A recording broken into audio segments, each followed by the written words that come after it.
Okay, we're on the record. This is the people of the state of Michigan versus Cedric Rose, case number 2355343. Mr. Rose is charged with 1 count of controlled substance, delivery, manufacture, cocaine, heroin, or another narcotic, 50 to 449 grams, dated dates that false conference appearances. Alexander Stricker on behalf of the people, P86282. Yes, good morning, Your Honor, and good morning to your staff and may it please this honorable court. My name is Todd Russell Perkins, P55623, appearing on behalf of Mr. Rose, who's also appearing via Zoom. Mr. Rose, do you consent to having this hearing by way of Zoom, understanding that the court could give you an in-person hearing, but we're opting to do this more efficiently today? Is that fair? Yes. All right. Could you state your name for the judge? Cedric Rose. Thank you, Your Honor. Okay, have you received discovery yet, Attorney Perkins? I received discovery from Ms. Sanford, who was the former appointed attorney in this particular matter.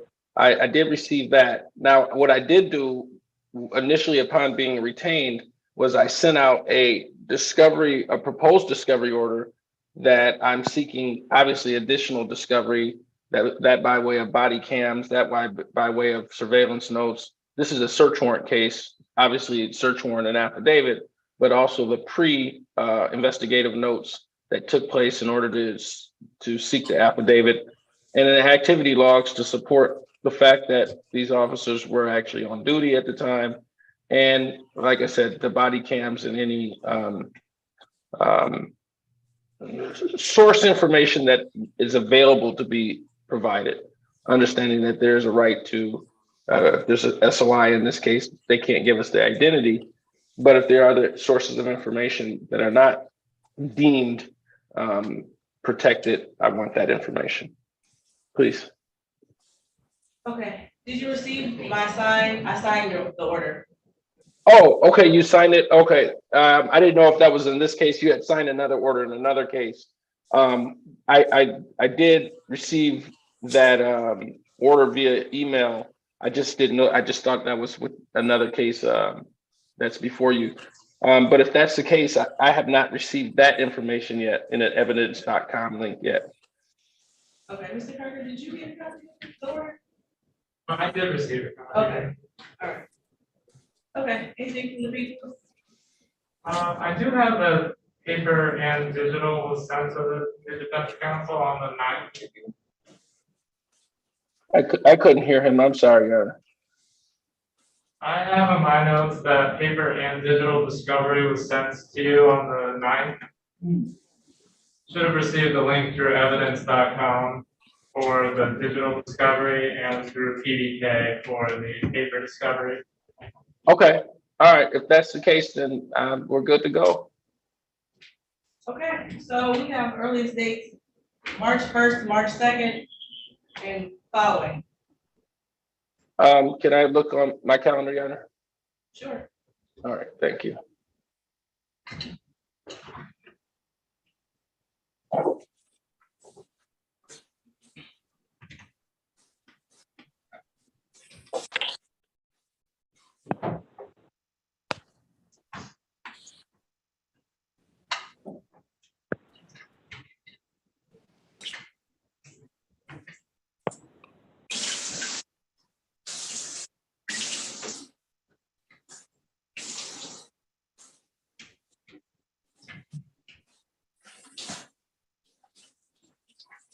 March 2nd is better for me, Your Honor. Okay. Anytime that day. All right, I have a 10:30 open. 10:30? 9:30? 9:30, 10:30, yeah, 9:30 is fine. Okay. You know a 308 165 number? 301? Okay, so Mr. Rose will be in Yeah. person on March 2nd at 9:30 a.m. Okay, Yes. anything else? No, thank you so much. All right, you all have a good day. All right, thank you. Attorney Whitey? Good morning, Judge. How are you? I'm fine, how are you doing? Oh, really good. Good to be back. Yes, and not seeing you on a traffic docket for once. I know. Ms. Jones is here, ready to go? Judge, Yes, I am. he's right there. Okay. Attorney White, you're a little distant. I apologize. Miss Jones is on. We're basically discovery. Okay, let me call the case. And on the record is the people of the state of Michigan versus Brianna Jones, 2259416. Jones is charged with count one, malicious destruction of personal property, $1,000 or more, but less than $20,000. And count two, assault with a dangerous weapon, felonious assault. This is the commission of a felony with a motor vehicle advisory. Today's the day set for a probable cause conference appearances. Alexander Kirker on behalf of the people, P86282. And Dennis Whitey, P79560 on behalf of Brianna Jones, present by way of Zoom. And Ms. Jones, your full name for the record, please. Brianna Anise Jones. Say your middle name one more time, I didn't hear you.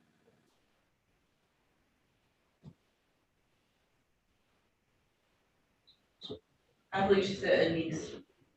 I wrote Denise. Okay, A-N-N-I-C-E based on the packet. Right there. Okay, Attorney Whitey, you stated you need discovery, correct? That is correct. We requested it twice last week through the online system, but just haven't received it back yet. All right, perfect. I will send over that discovery as soon as we have it. Okay. Did you hear that, Attorney Whitey? He'll send discovery. Yeah. Okay, do you want to send the exam date? Yeah, let's do, yeah, might as well. You said March 1st or 2nd, Judge? Yes, as the earliest dates. Okay, let me double check.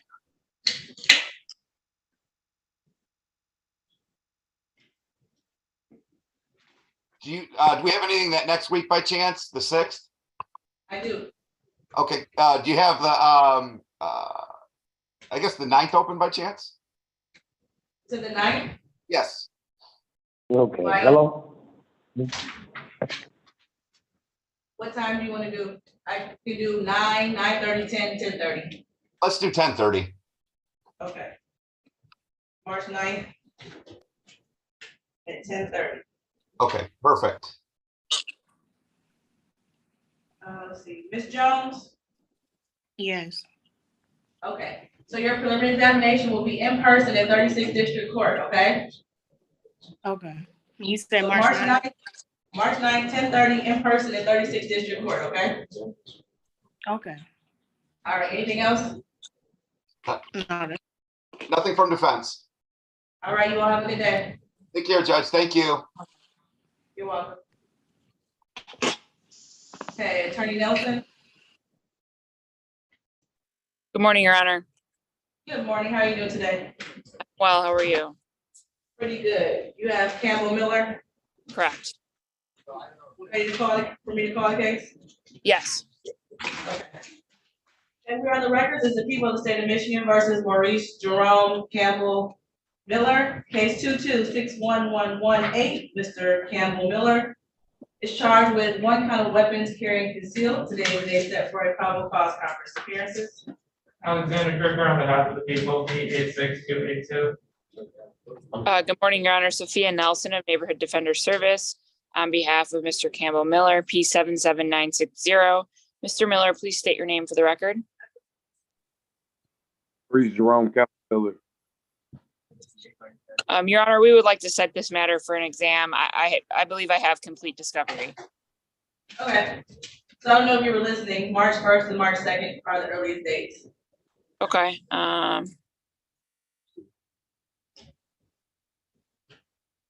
Either day works for me. Let's do March 1st, 9:30 work? Yes. Okay. So Mr. Campbell Miller, your preliminary examination is in person at 36th District Court on March 1st at 9:30, okay? Pardon me, could you please say that again? I'm sorry. Yes. March 1st, 9:30 a.m. in person at 36th District Court. Okay. All right, anything I'll get- else? Miller. Thank you, Your Honor. Okay. You're all set, Mr. Campbell Miller, you can log off. Attorney Cohen? Good morning, Your Honor. Good morning, how are you? Fine, thank you. How are you? Pretty good, pretty good. What do you have today? I've got Jay Charles. He's in custody though, and I don't see him from jail yet. We're a little early for in custody. Okay. I do also on that case need to declare a conflict, and I'm drafting and will email a motion to withdraw, but I can wait until he comes over from the jail to do that. Okay, can you send it, I'm sending you my email address. I don't have a clerk as of yet today. So I'll just send you my. No problem. And Mr. Kirker, I'll send you a copy as well. Thank you. Sure.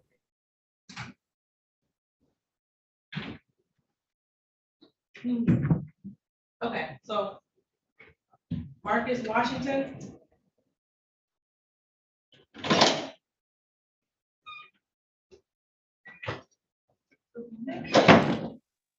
Hello. Yes, Your Honor, I'm here. I have you checked in, Mr. Washington. Okay.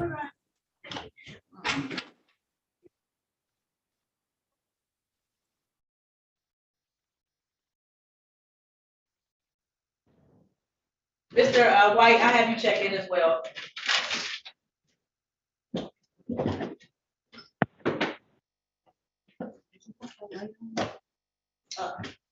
I'm sweating. Okay. The person with the phone number 797-6559, can you please state your name?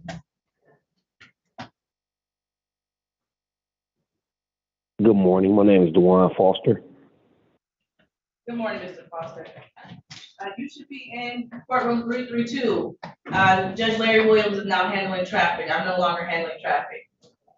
This is Judge Sabree. Okay, do I dial the same number? No, so you, let's see, you're dialing in without Zoom, so let me tell you what to do. Let me pull up my Excel sheet. Take the courtroom number down while you're waiting, that way if anything happens, you can call the courtroom too. What is it? It's 313-965-2285. Okay. Oh, and then when you dial in, you have that 929 number? Yeah. Okay, so then on the prompt, when they ask you what courtroom or what number, it's 332 is the courtroom number. Okay, thank you. Thank you. You have a nice day.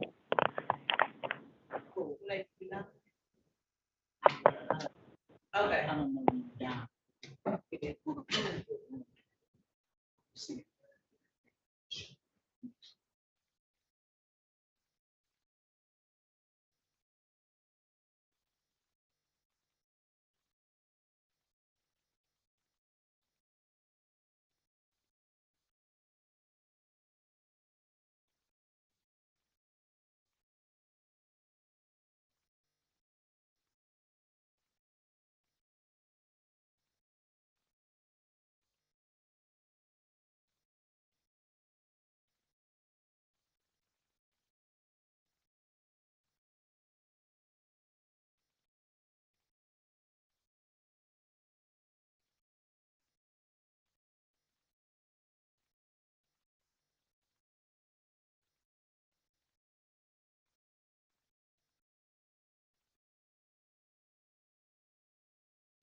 Morning, Your Honor. Good morning. I have a Mr. J. Charles. Okay, we are getting him a new attorney. His current attorney just made a motion to withdraw. Okay. So it should be about, what, 5-10? She didn't say, but It'll be in a few minutes. Okay, thank you. Your Honor, if possible, would it be, could I request a quick breakout room with Mr. Charles just to explain the situation to him? Sure, thank you. Thank you. Mr. Charles, hit join on your screen when the prompt comes up to do so, so you go into the breakout room to talk to Attorney Cohen. Okay.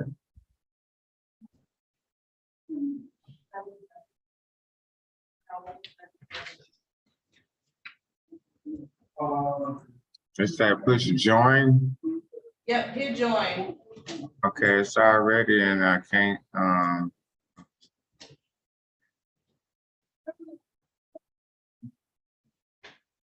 pushing and then it's, Nothing's happening.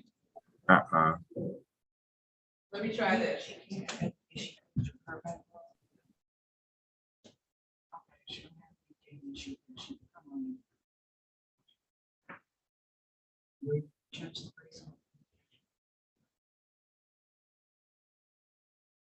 Do I push the arrow for that way? Yes, you have to hit something to go into the room. Okay, I think,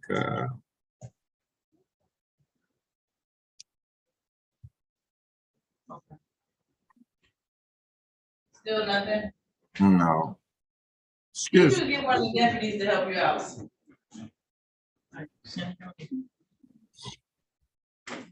Good morning. Jay, yeah, Jay. Okay, I just want to go ahead.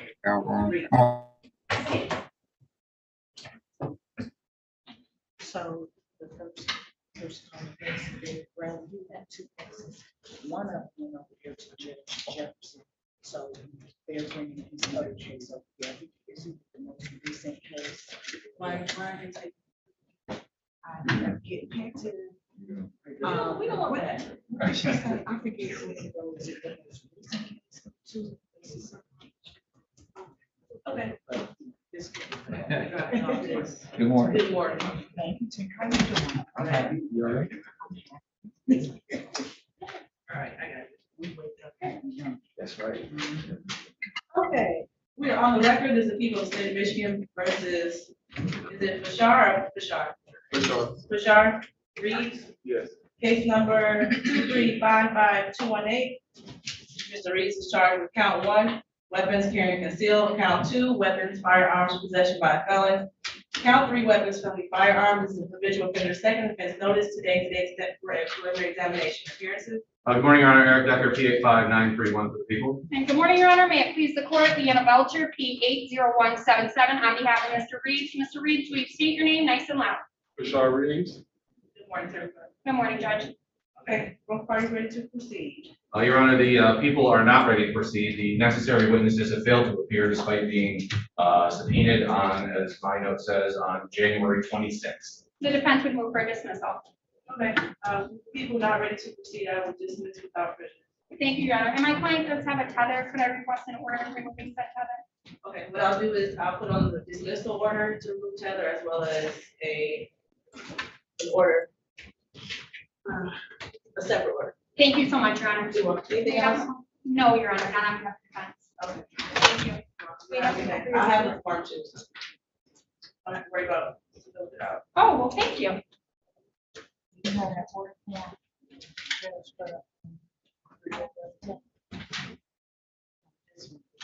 Joy sent something to us. Wait a minute.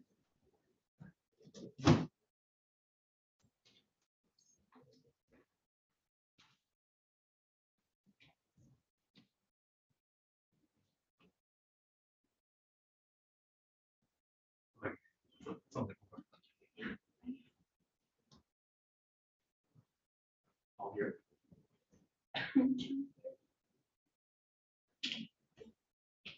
Do you have that seal over there? Is that, oh, there it is. for you. No, do you have, don't you have another one over there at your desk? Nope, no seal. Okay.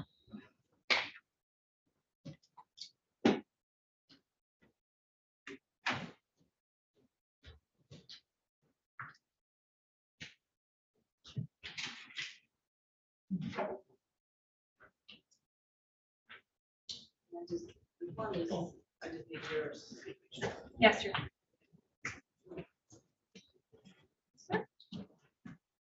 Oh, I forgot to put rules that you can put it on. Okay. Oh, here it is. Okay, so. This is, I'm gonna send it to you.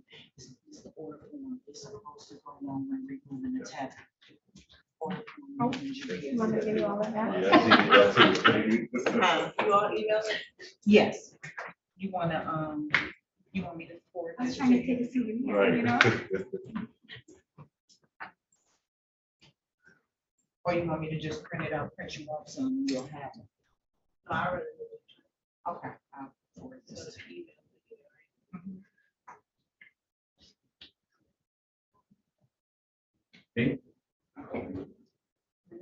Okay, I sent it to you. This scan to me. Or you said, and you, or I'll send it both. Okay.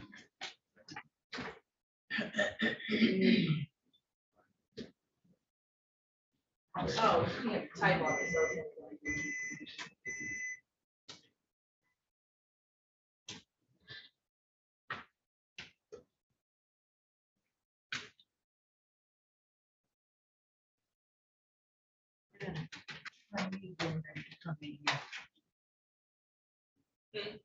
I have a train, get ready, come in here, get ready, train.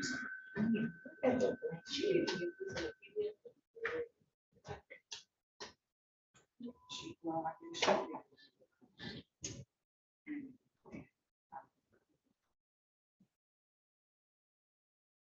I think that chair. Yeah, that little one back there, to go up here. And you make it-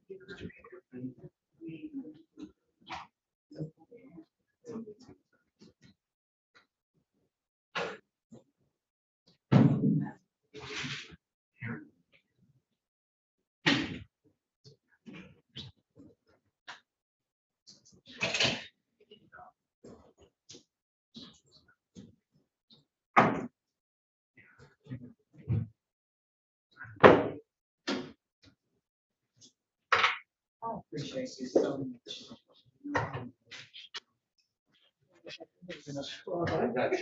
Thank you.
I just sent it.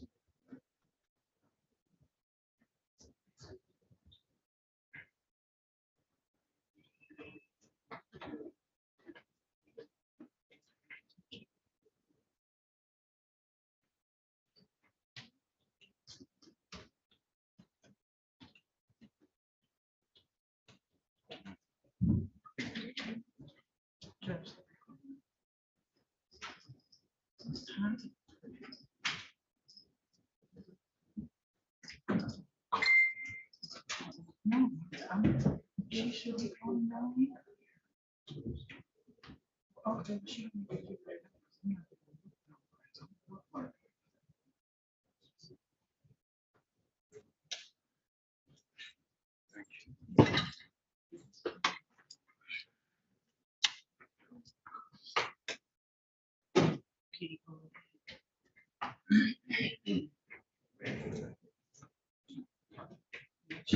She can hold.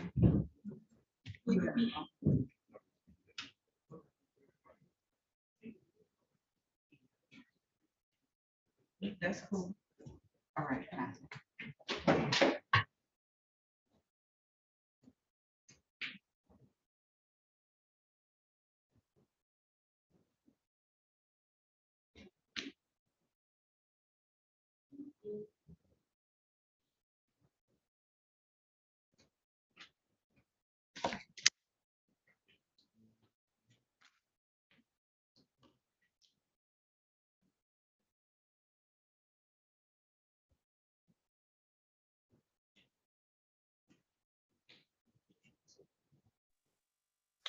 Good morning, Your Honor. This is Brian Gagnick. I have a Daniel White for a PCC. Good morning. Good morning. All right, let's take care of it. Did you try to email to? No, it did.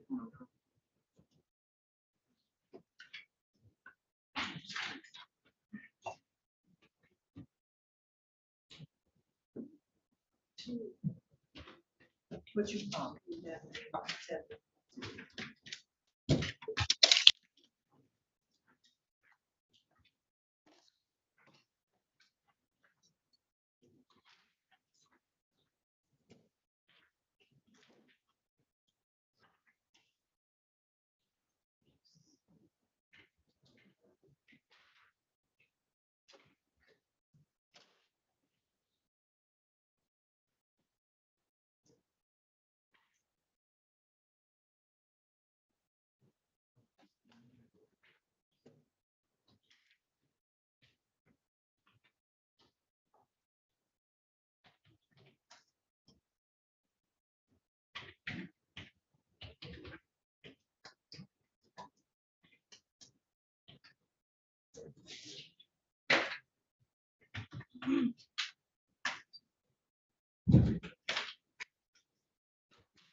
Okay, we are on the record. This is the people of the state of Michigan versus Daniel White, 2355440.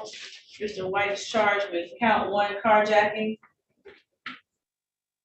count 2 robbery armed, and this individual offender report that's been noticed. Mr. White is defendant number 1. Today they set for a probable cause conference appearances. Good morning, Your Honor. Eric Decker, P8593, with the people.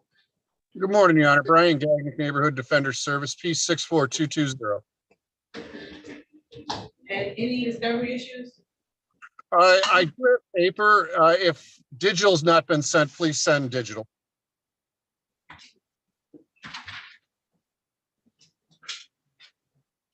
And Mr. White, can you put your appearance on, put your full name on the record, please? I'm sorry, I couldn't hear you, ma'am. Can you state your full name for the record, please? Daniel LaRon White. Thank you. Your Honor, if I may, the digital discovery was sent on February 9th. Okay, thank you. All right, with that, are you ready to set the exam date? Yeah, please. All right, March 1st and March 2nd are my earliest dates. Your Honor, I'm out of town from the 28th through the 11th. I started jury trial on the 9th.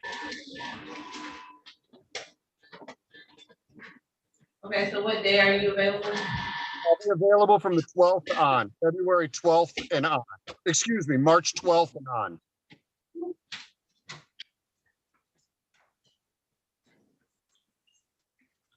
Okay, so you want to do March 12th?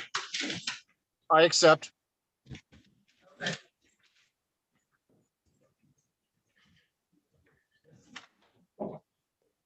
Actually, March 12th is the Sunday. How about the 13th? That sounds a little bit better. Okay. So hard. I'm sorry, what were you saying? Oh, there's no football anymore, so. All right. Deal. How, does 9 o'clock work? I accept. Thank you. Okay. So, Mr. White, your preliminary examination will be in person at 36th District Court on March 13th at 9 o'clock a.m., okay? Okay. Did you hear me, Mr. White? You said Monday, March 13th, correct? Correct, at 9 o'clock. Yes, ma'am. Anything else? No, thank you. All right, you all have a good day.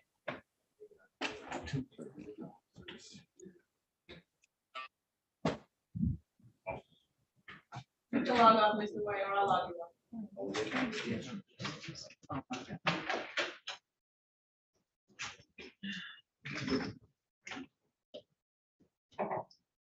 Your security? No, no.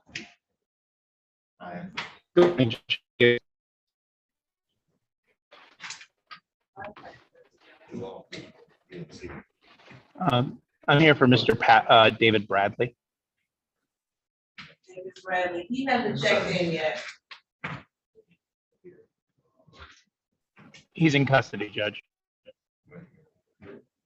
Oh. And that's the other file we got to raise. Okay, are you representing him on both of his cases or just this one? Both, Judge. Okay.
Okay. Wait till. Okay. It's on me. Huh? It's on me. Attorney Robert. I don't want to butcher your name. How do you say your last name? Plain business. Jurzik. Jersey. Good morning. Good morning, Your Honor. Who do you have today? I've been appointed for Jay Charles.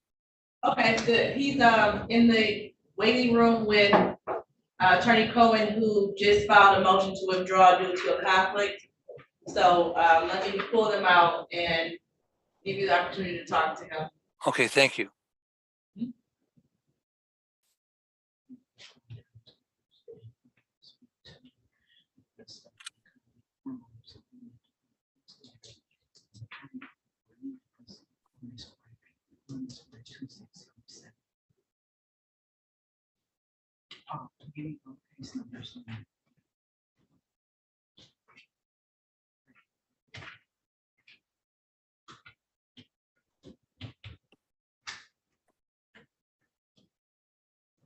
Huh?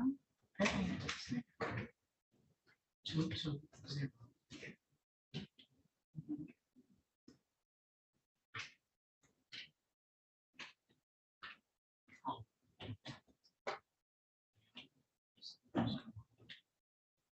So.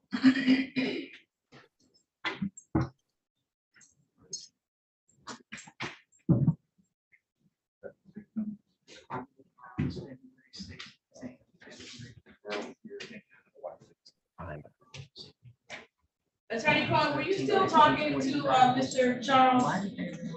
We were, but we were just about done. Okay, I didn't know if you were waiting for me to bring you out. No, ma'am. Okay, so I have Attorney Jersey here who will be appointed. So I'm going to call the case and let you put your motion on and then we'll go from there, okay? Thank you. All right, we're on the record as the people of the state of Michigan versus J.A.Y. Charles, 2355442. Mr. Charles is charged with count 1, controlled substance, delivery, manufacture, cocaine, heroin, or another narcotic, 50 to 449 grams. Count 2 and 3, weapons, felony, firearm. Count 4, controlled substance, delivery, manufacture, cocaine, heroin, or another narcotic, less than 50 grams. Count 5, count 6, weapons, felony, firearm. Count 7, weapons, firearms, possession by a felon. Count 8 and count 9, weapons, felony, firearm. Count 10, weapons, firearm, possession by a felon. Count 11, count 12, weapons, felony, firearm. This is habitual offender's fourth offense notice. Today's date set for a probable cause conference appearance. Alexander Kirker on behalf of the people, P86282. Good morning, Your Honor. Neighborhood Defender Service by Jonathan Cohen, P86151, appearing by Zoom with Mr. Charles, who's also present by Zoom from the Wayne County Jail. Mr. Charles, can you state your full name for the record, please? Hey, Charles. Thank you. Good morning. Hey, good. And Attorney Cohen, you submitted a motion to the court as well to the prosecutor this morning. Can you place that motion on the record? Yes, Your Honor. At this time, I am requesting leave to withdraw as attorney of record for Mr. Charles due to a conflict that was discovered after Neighborhood Defender Service was appointed. Okay. Mr. Kirk, you received the motion. Do you have anything to say? Nothing from the people, Your Honor. I have received the motion. Okay. So in anticipation of granting the motion, we have Attorney Jerzik here, Robert Jerzik, to represent Mr. Charles. So Ms. Cohen, you are all set. I signed the order. It should have been sent to you. So you're all set. Thank you, Your Honor. I appreciate it. And Mr. Jerzik, if you send me your email, I can email you discovery. Sure, I'll get off. What is, Mr. Cohen, what is your email? It is J Cohen, COHEN, at NDS, as in Neighborhood Defender Service, Detroit.org.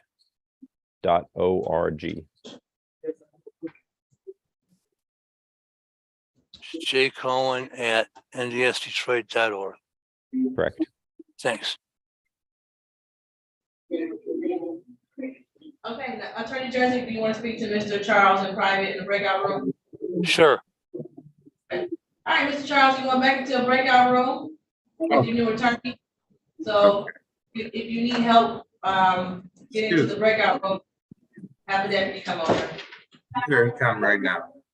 Okay.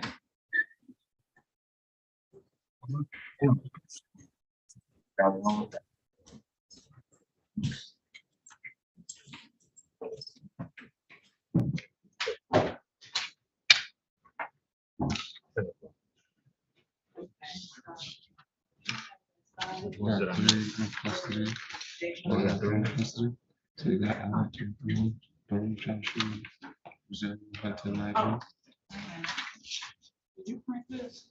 No. I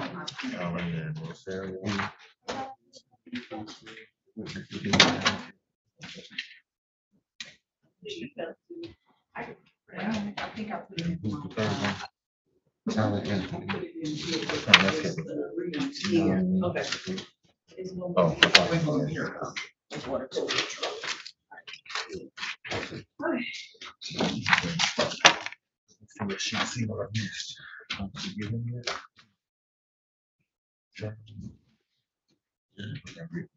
Oh, no, there's not. Yeah, as you go through as a child. Oh, yeah.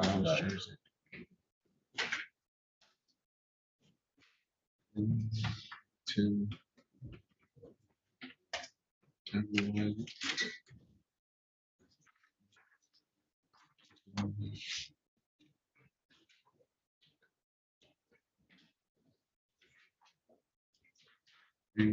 Dismissed.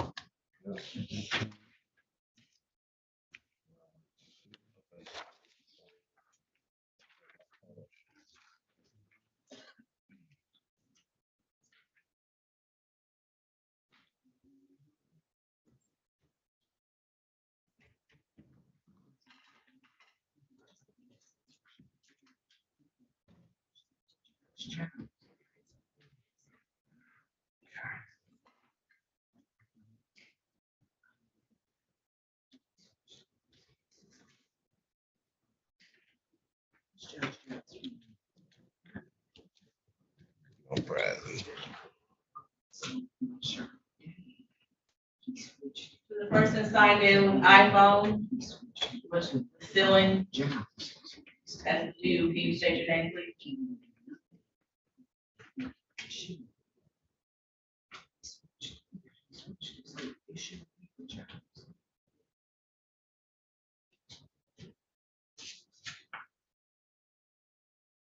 Yeah, because I'm looking.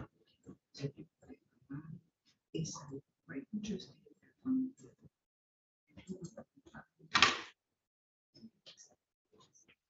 To jobs, so so both of them should be the jobs. You just don't have to skip reschedule, so they should be the jobs. All right.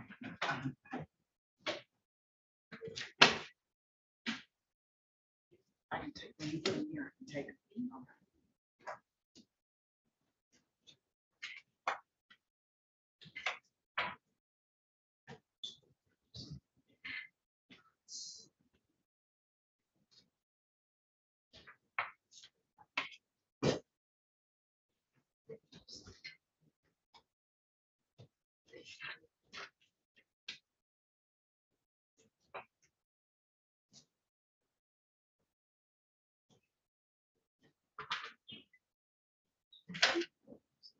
Attorney James King.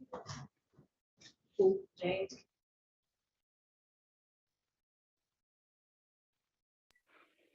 What do you need from Mr. King, Judge?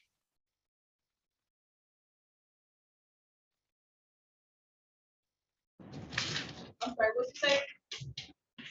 I said, what do you need from Mr. King, Judge? Oh, I need him to show up for his 8:30 PCC with, Mr. Washington. Okay, thank you. I'll see what I can do. Thank you.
Attorney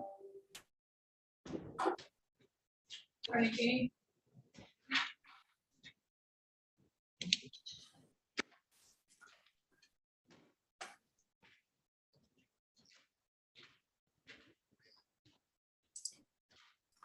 Attorney King, can you hear me?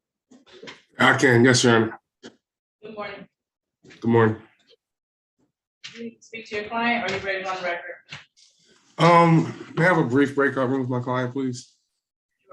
Mr. Washington, unmute your device and hit join so that you can speak to your attorney in private. Okay.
Yeah. So.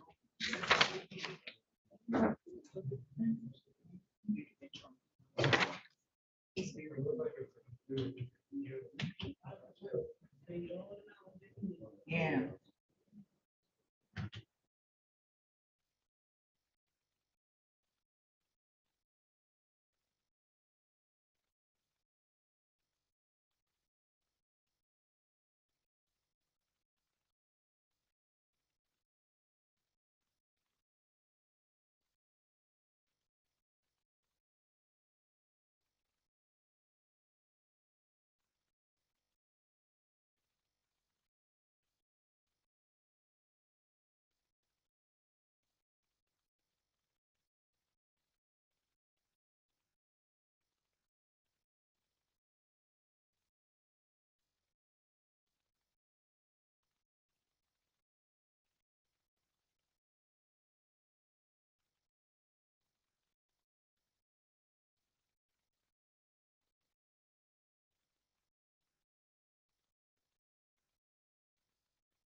Mr. Washington, Yeah, we're done, Your Honor. are you ready to go on the record? I'm sorry, I'm having trouble hearing the court. Are you ready to go on the record? Yes, ma'am. Okay. This is the people of the state of Michigan versus Marcus Antoine Washington Felton, case 2355436. Mr. Washington Felton is charged with count 1, assault with a dangerous weapon, felonious assault, and count 2, weapons, felony firearms, and day-to-day except for a probable cause conference appearances. Alexander Kirker on behalf of the people, P86282. Good morning, Your Honor. James King on behalf of Mr. Washington, P number 85229. Mr. Washington is present via Zoom and consents to being present via Zoom. Mr. Washington, can you please state your name for the record? Marcus Antoine Washington Felton. Good morning. Good morning. Do you have any discovery issues? I don't have any discovery at this moment, Your Honor. I'd ask to set a new date for PCC so that I can get with the assigned APA to get the discovery in this matter. I do know that digital discovery was sent over on the 9th. That would be a link through evidence.com. And the paper discovery is being assembled at the moment. That can be sent over as soon as it's ready. I'm sorry. Can you slow down a little bit? I'm having issues with my, I think with my wireless. My notes say that digital discovery was sent on the 9th. And that would be a link through evidence.com. The paper discovery is still being assembled, and I can send that over as soon as it's ready. Very well. I'll check again. So one of the issues I've been having is the email that the discovery has been sent to. So I will check both emails and I guess await the paper discovery until the next date. Okay, so Mr. King, I want to set a date for the exam. I will set a PCC if you'd like in between, just to make sure for you to have discovery. But we're already in March 1st for our earliest date. So I do want to get you all on the calendar. Okay, I'm in a homicide trial in Grand Rapids the first week of March. So the second week, is better for me. Okay, how do you want Monday or Tuesday, 6 or 7? 7th. Okay, how about 9 o'clock? Very well. And then do you want another PCC a week from today? No, I think what's today? I think I'll be in Grand Rapids getting ready for that trial next week. Actually, no, it's fine. The 20th, is that the 20th of February? Actually, we're off that day, so it will be the 21st.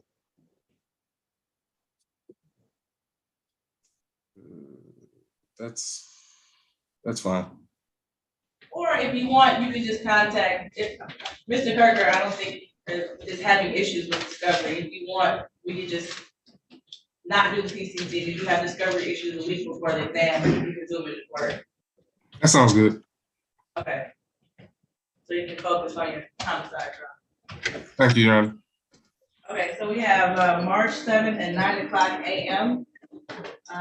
Mr. Washington, that will be in person, okay? 36th District Court. You understand that? Yes. Okay, anything else?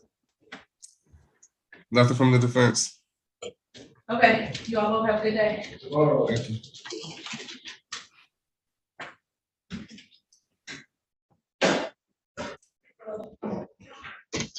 Thank you, Mr. Carey, for getting Mr. King here.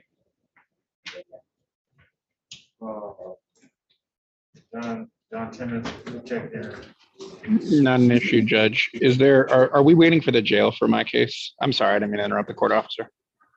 You're fine. We are still waiting for the jail. Okay. We're ready on, John Timmons.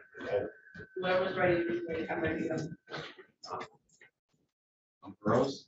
No, Timmons. Timmons, yeah, we don't have any.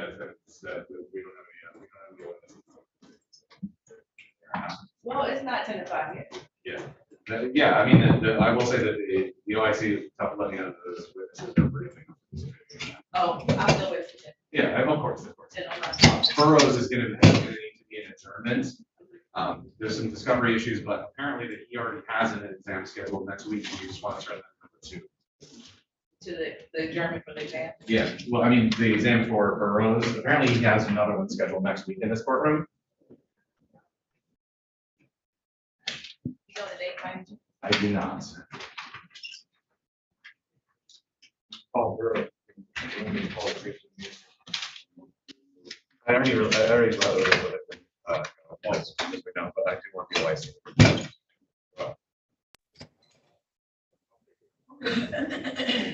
Let me know when we want. Okay. If Burrows is outside. Burrows is outside, and also OIC is outside, and I wanted to put the, but the OIC for Burrows, I want to have him to, discuss this discovery situation. Okay, so I'm going to do Mr. Charles since he's in custody. It'll be quick. And you can still bring, whatever. Mr. Charles, I'm going to handle your case now, okay? Okay. All right, we're on the record. This is the people, State of Michigan versus J. Charles, 235-442.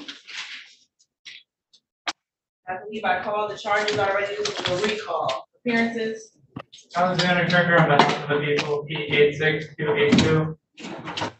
And Robert Jurassic, P33195, on behalf of Mr. Charles. Attorney Jersey, did you have an opportunity to speak to Mr. Charles? Yes, Your Honor. Okay, so you need discovery. I know you exchanged information with Mr. Cohen. Also, Mr. Kirker, are you going to send discovery or? Yes, I can send discovery. Okay. Do you want another PCC, Attorney Jersey, or do you want to set this for an exam? I'm probably gonna need some time to review the discovery, but I think that once I get it, since he's incarcerated, I think I'd better proceed to exam. Okay, let me see if I can squeeze him in earlier than March 1st. I may have a slot somewhere here.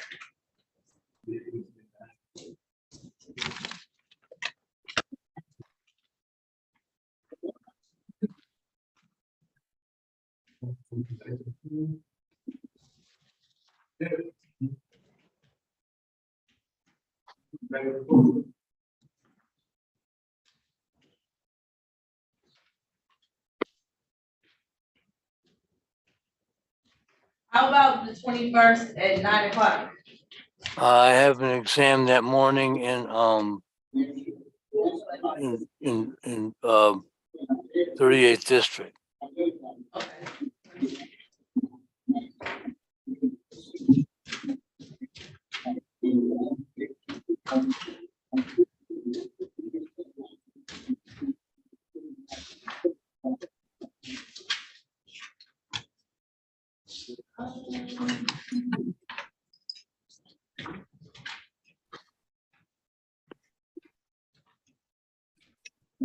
How about February 23rd at 11?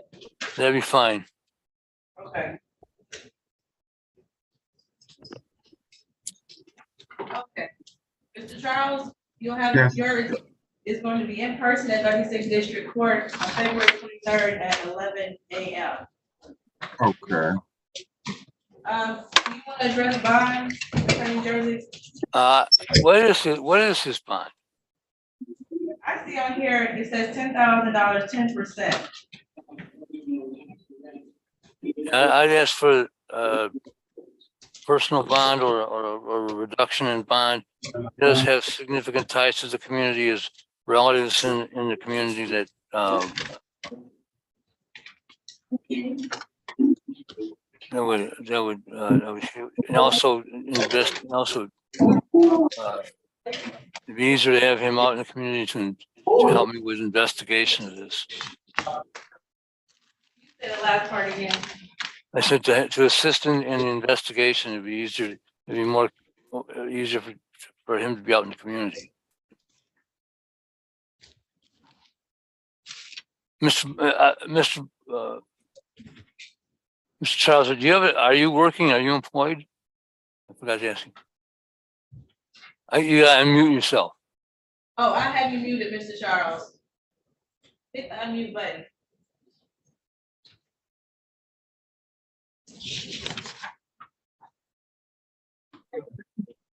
There we go. Mr. Charles, are you employed? Do you have a job? Yes, I do home repair and landscaping that if I gave you one of my numbers, it's to my employer.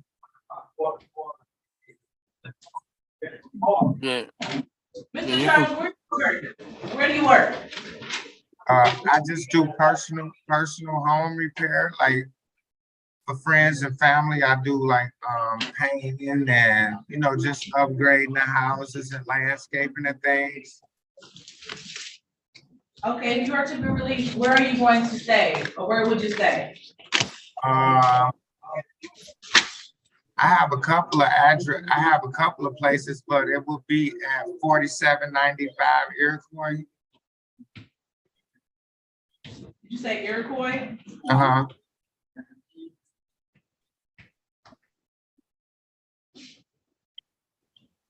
And who do you reside? Go ahead, I'm sorry, Attorney Jersey. And who do you live there with? My sister. And what's her name? Sherry Johnson.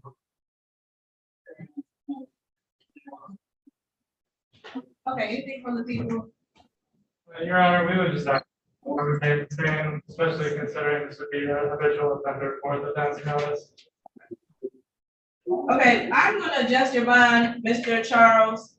I am going to change this to a personal bond, $1,000 with tether. And I'm gonna have your home address as 4795 Iroquois, which is Detroit, your sister's place, Miss Sherry Johnson, okay? You are, let's see here. There's no complaining witness on this case. You're not to be in possession of any firearms. Right. Or ammunition, do you understand that? Yes, ma'am. Okay. And also, I'm gonna put a 10 p.m. curfew on here since you're doing landscape. I don't think that'll be done at nighttime, okay? Right. Okay. Anything else? No, I think that's it, Your Honor. Okay, all right, Mr. Charles, you're all set. You have a good day. Thank you, Your Honor. You too. Thank you.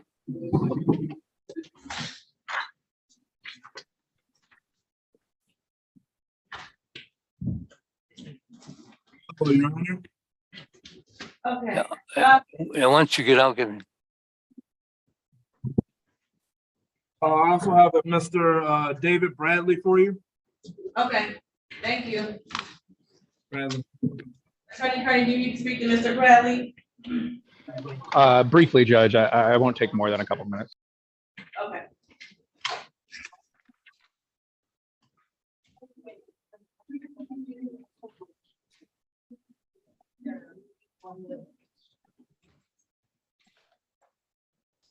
We're ready. Mr. Bradley? Yes, ma'am. Morning. Good morning. I'm going to invite you to go into a breakout room so you can speak to your attorney in private. So when you see the prompt on the screen to hit join, go ahead and hit join. Say what? It should be an invitation to join the breakout room somewhere on the screen or an arrow. Oh, I see it. Yeah, go ahead and join that. Join. I know.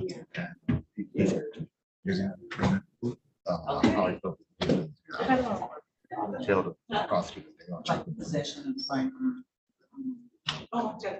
Yeah, Possession, what you say? No firearms and no ammunition. Thank you.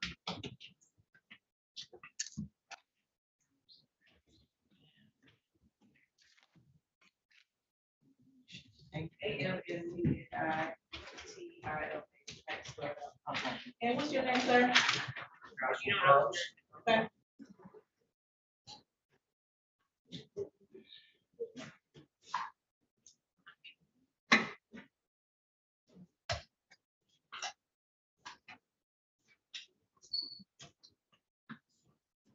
For the record, this is People of the State of Michigan versus Joshua Burrows, case number 2355324. Mr. Burrows is charged with count 1, stolen property, receiving and concealing a motor vehicle. Count 2, motor vehicle unlawful driving away. Count 3, larceny in the building. This is a habitual offender, second offense notice. Also a felony commission with motor vehicle adult advisory. Today's set for preliminary examination appearances. Good morning, Your Honor. Eric Decker, P85931 for the people. Good morning, Your Honor. Veronica Walrath, and yes, P85665 on behalf of Mr. Burrows. Mr. Burrows, can you state your name nice and loud for the record, please? Joshua Michael Allen Burrows. Thank you. And today's set for examination. Are parties ready to proceed? Yes, Your Honor. Let me just grab the OIC out of the hallway really fast. Oh, right, okay. Your Honor, we are not prepared to proceed because we are missing digital discovery. At this point, there is video from hospital as well as, I believe, badge cam video, which the OIC, I believe, to speak to today, needs to confirm that they are in possession of it, but it has not yet been sent, partially due to file size. That is something that should be able to be fixed either today or at least by next week. Mr. Burrows is currently set for another exam on the 22nd at 9:30 in this courtroom. So I would ask if possible, and I know that the calendar is probably already somewhat developed, that this be set back to next week so that I have an opportunity to review that. Okay, anything from Mr. Decker? Your Honor, I have the officer in charge here to my left in the courtroom, and he says that we will be able to get these things all ironed out by the time that we have the hearing next week. Okay, so I have here February 22nd at 10 o'clock for case 2355316, Mr. Burrows. So I'll just schedule both at 10 o'clock. Thank you, Your Honor. You like it? Okay. That's satisfactory for us as well. Anything else? Your Honor, I would just like to make the court aware that a social worker has been referred in this case, and we're working on an application for Mr. Burrows into both a short-term facility that would be able to get access to classes and rehabilitation and long-term into Dawn Farms. I'm sorry. I'm just here with the hand of it. Oh, you know what? Can you go to the mic? Oh, I'm sorry. I would just like to make the court aware that we are working on a Dawn Farms referral for Mr. Burrows, so I may also address that. Okay, thank you. Okay.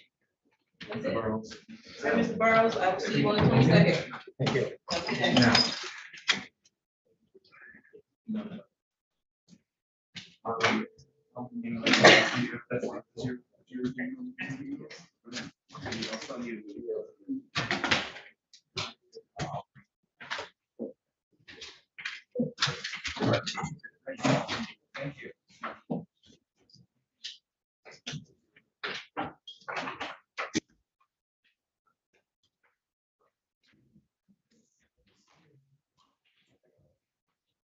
Mr. Timmons? Correct.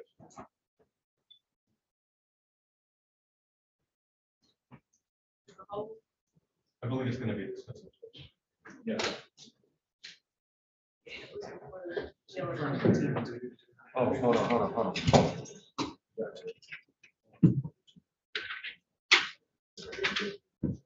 Okay, did you bring on the things? Can you go and see? Okay. What's his name?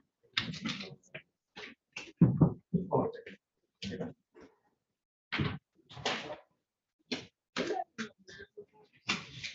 on. I think there is something else.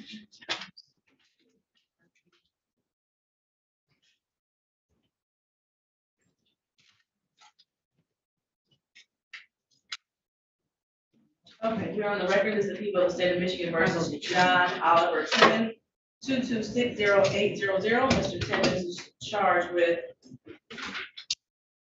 1, assault with intent to murder. Count 2, assault with intent to degrade violent harm less than murder by strangulation. Count 3, assault with a dangerous weapon belonging to assault. Count 4, 5, and 6, weapons felony firearms. Today's day set for a preliminary examination appearances. Good morning, Your Honor. Eric Decker, P8593 people. Morning, Judge. Plano with NDS P83424, appearing on behalf of Mr. Timmons, who's present in the courtroom. Mr. Timmons, will you please stand and state your name to the court? Yes, Your Honor, my name is John Oliver Timmons. Good morning. And our parties ready to proceed. Your Honor, the people are not ready to proceed. I have the officer in charge here to my left in the courtroom, despite his own personal efforts and extensive efforts, really, to get to summon the complaining witnesses to court today. Unfortunately, they have not appeared, so we are not ready to proceed. The defense moves to dismiss without prejudice. I will dismiss without prejudice as the people are not ready to proceed. To the officer in charge, do you want to speak on the record, or are you okay with the prosecutor statement? I'll find Your Honor. Okay, all right, with that, I'm dismissing without prejudice. I have the form right here, the officer's record.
We're ready, Judge. Okay, all right, let me bring him out. Yeah.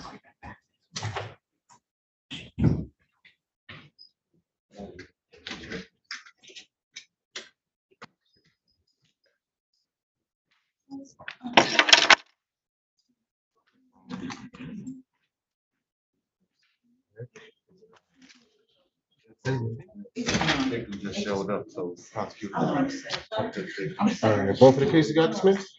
Yes. Yeah.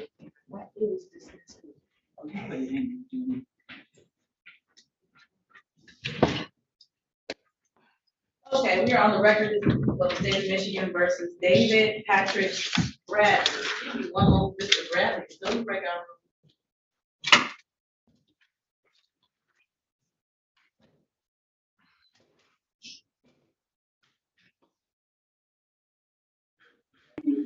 Okay, now we're on the record. There's a people of the state of Michigan versus David Patrick Bradley.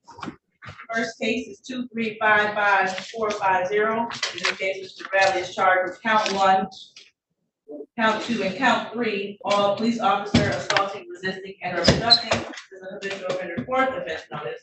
Also, Mr. Bradley is charged in case 22-56087. In this case, Mr. Bradley is charged with 1 count of breaking and entering the vehicle to steal property, $1,000 or more, but less than $20,000 with an habitual offender fourth offense notice. Today they sent for a probable cause conference on both cases appearances. Alexander Kirker on behalf of the people, P86282. And Blaze Carney from the Neighborhood Defender Service of Detroit, P83960 on behalf of Mr. Bradley, who joins us from the Wayne County Jail. And Mr. Bradley, can you state your full name for the record, please? David Patrick Bradley Jr. Morning. All right, attorney, do you have any discovery issues on this case? In the older case, the breaking and entering a motor vehicle case, Judge, I had both paper and digital discovery. In the resisting and obstructing case, I have not seen that, but sometimes there's a 24-hour delay from when the link is sent to when our download robot picks it up and puts it in our cloud system. So if it's been provided already, I would inquire or redirect that question to the prosecutor. Okay, Ms. Carter. We just received this file from the courtroom next door. Apparently, just got transferred over, so I can look into the discovery, but at this time, I'm not sure. Okay, and that is correct. We did just receive the 2-3 case from next door about an hour ago. So Mr. Kirker said he would check into it to see, and I'm sure he will send it over as soon as he receives it. Thank you, Judge. Do you want to schedule an exam date with the PCC in between? I don't think a PCC in between will be necessary, Judge. With these resisting and obstructing, as long as I get the body-worn camera of the involved officers, typically it's not an issue. So if we could just set an exam date, I'd appreciate that. I heard the court setting them the first week of March. Yes. I would ask for the Friday of that week. I'm beginning a trial on the 27th, and I don't know if it'll still be going on. Okay.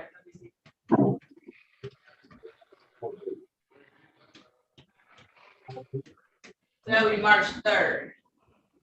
That would work, Judge. Okay. I have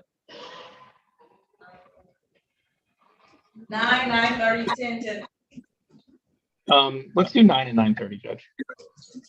Okay.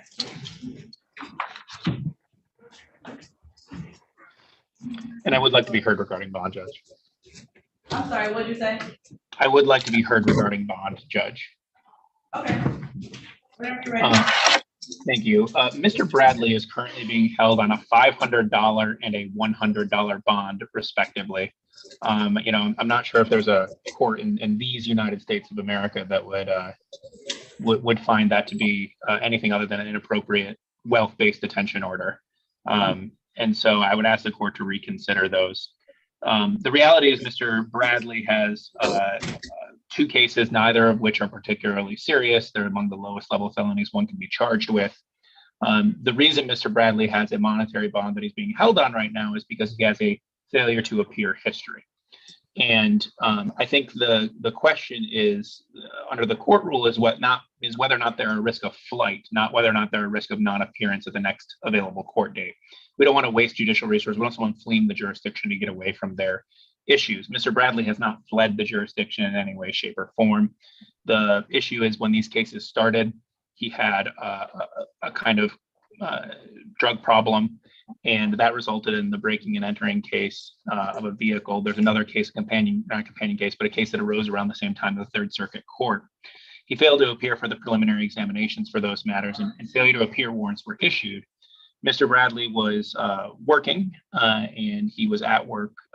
He had begun to get a handle on his issues on his own, and he was in a gas station when he encountered one of the officers who had arrested him on the breaking and entering cases.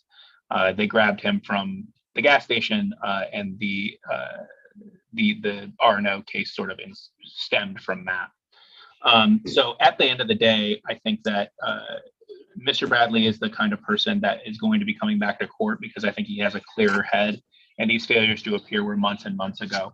I had a chance to speak with his boss, Malcolm Edwards of Edwards Heating and Plumbing in Dearborn Heights.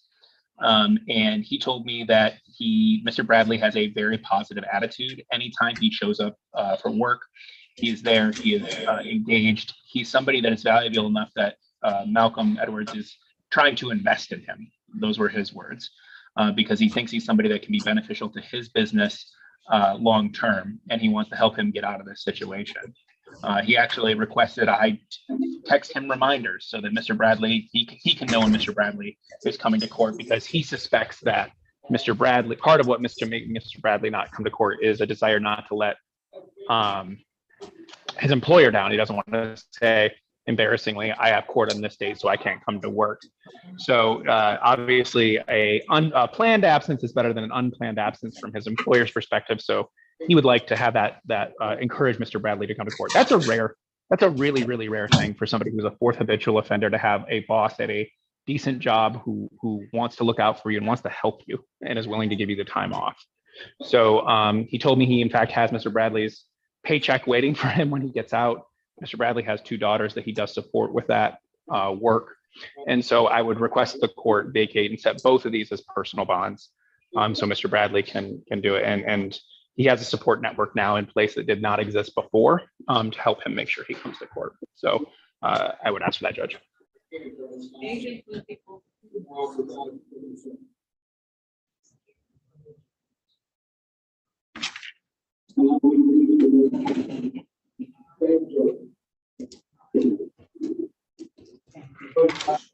Your Honor, we would ask that bond remain the same, given the offender notice and the habeas history.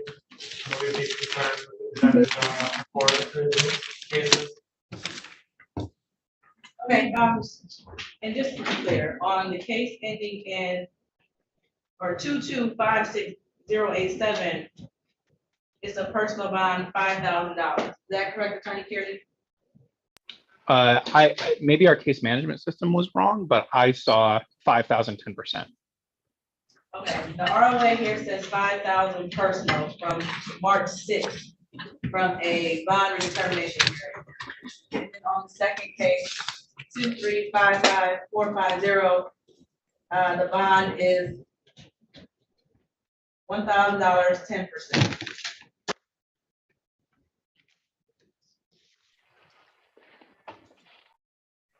So, you know, I then I would ask that 1,000, 10% be converted to a $1,000 personal bond. I don't think that I don't think there's anyone in this room or in this system that would say $100 should be the difference between getting out or not getting out. There are non-monetary conditions the court can set to assure his return to court. Okay, I'm going to place a tether, however, on Mr. Bradley. So I will adjust it to personal bond, $1,000, but with a tether. Understood.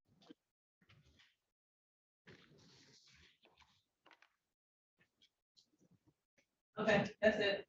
Unless you have any, well, let's see, did we set the date already? Yeah, March 3rd, Judge, 9 at 9:30. Thank you, okay. All right, anything else? Not on behalf of Mr. Bradley. Okay, well, have a good day. Thank you.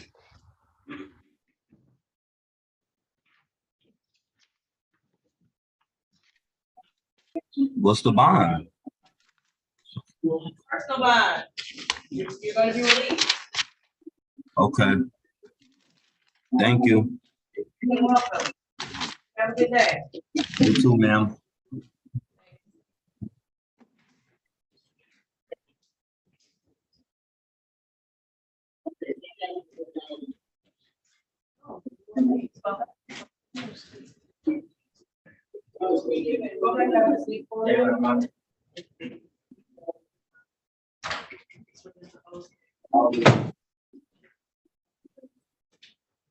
Hello, Your Honor. Are you done, Mr. Bradley? I am. Thank you. Thank you. Have a blessed one. You too.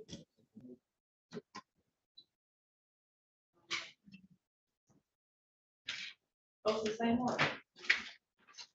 I'm sorry.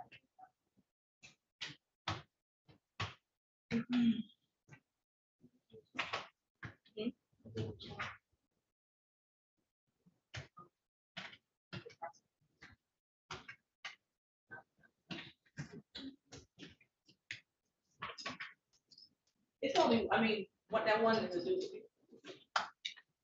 The one that I signed, again, is a duplicate. One on your left hand. Duplicate? Let me see. Yeah, that's a duplicate. But did you seal it? No. It is signed. Is it sealed? Oh, signed it.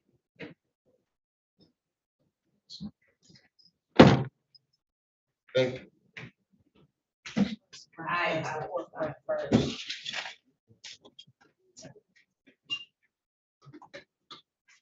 Give it to me first, and I give it to you. No, because you're gonna give me one. Let me do this. I've been doing this for 30 years. Yeah. Yeah.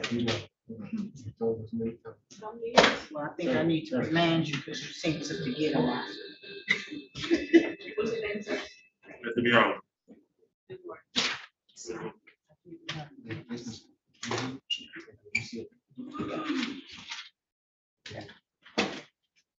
You're welcome. 30 years. It's in diapers now. Ready for Alan? Yes, ready.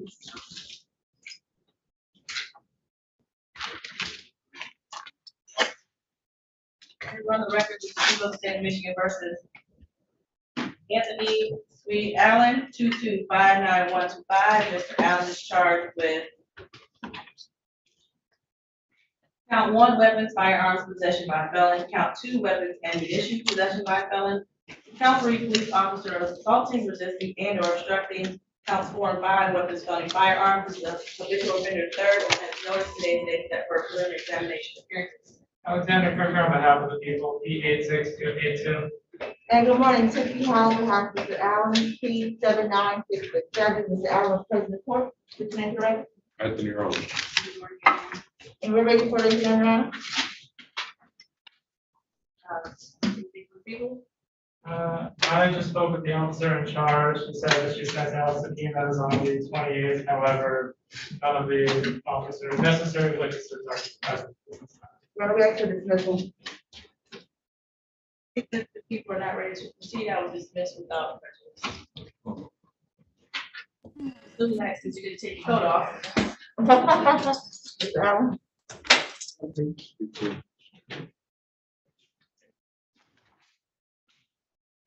Thank you. Oh, Look at very that. well. You went the right way.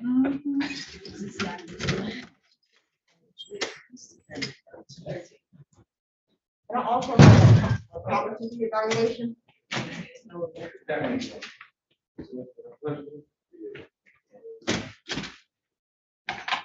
For Mr.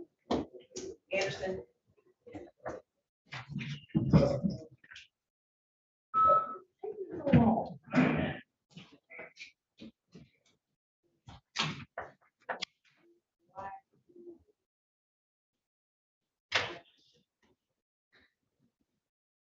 Hurt too.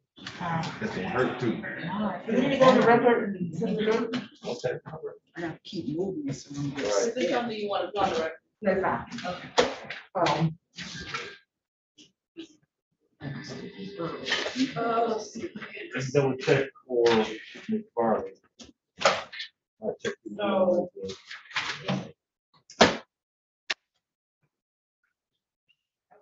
August. May. And last year. We do another 30 days? Sure. He's not accepting. No, he's not.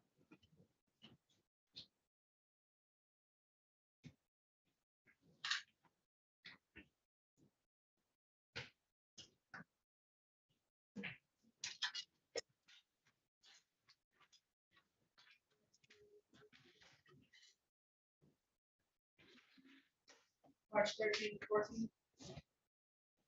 March 14th. And 9 o'clock? Yes, if he be a zone. Yes.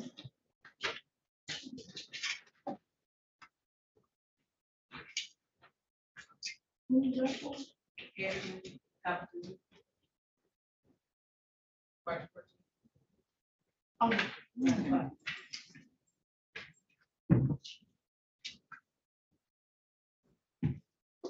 I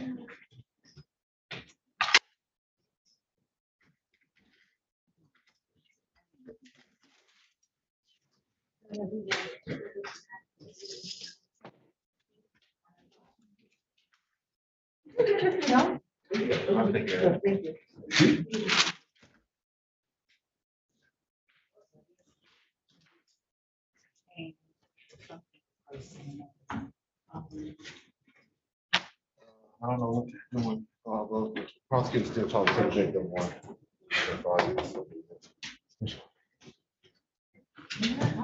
You all right? Oh, you ran?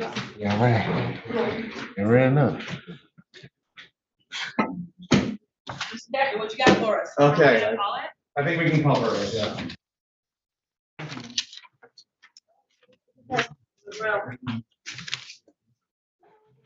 Yo, where did, I think he means the Carly. I think, I'm hoping that, because we called that one already.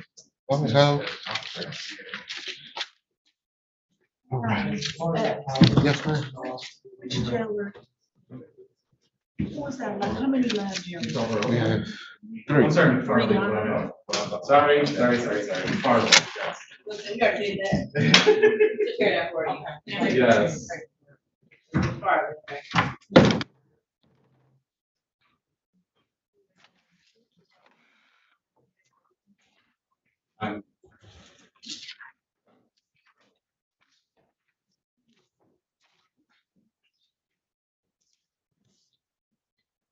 We ain't doing that, did we? The last one. I was asking how many live jailers. No, So terrible.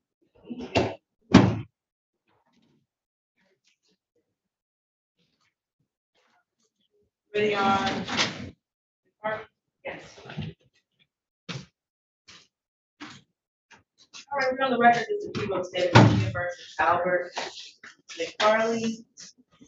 Case number 2261002. Mr. McFarley is charged with count 1, larceny of building, and count 2, stolen property, receiving and concealing $200 or more, but less than $1,000. Today they set for preliminary examination appearances. Morning, Your Honor, Eric Decker, PA 59314 for people. Good morning, Your Honor. Sophia Nelson of Neighborhood Service, P77960, on behalf of Mr. McFarley, who's present in the report. Mr. McFarley, please state your name for the record. Albert McFarland. Good morning. All right, are you ready to proceed? No, Your Honor, while the complaining witness did appear today, we did not hear from the officers that we were necessary witnesses on this case. As a result of the officer's failure to appear, the people are not ready to proceed. We would move to dismiss, Your Honor. Okay, and so people are not ready to proceed.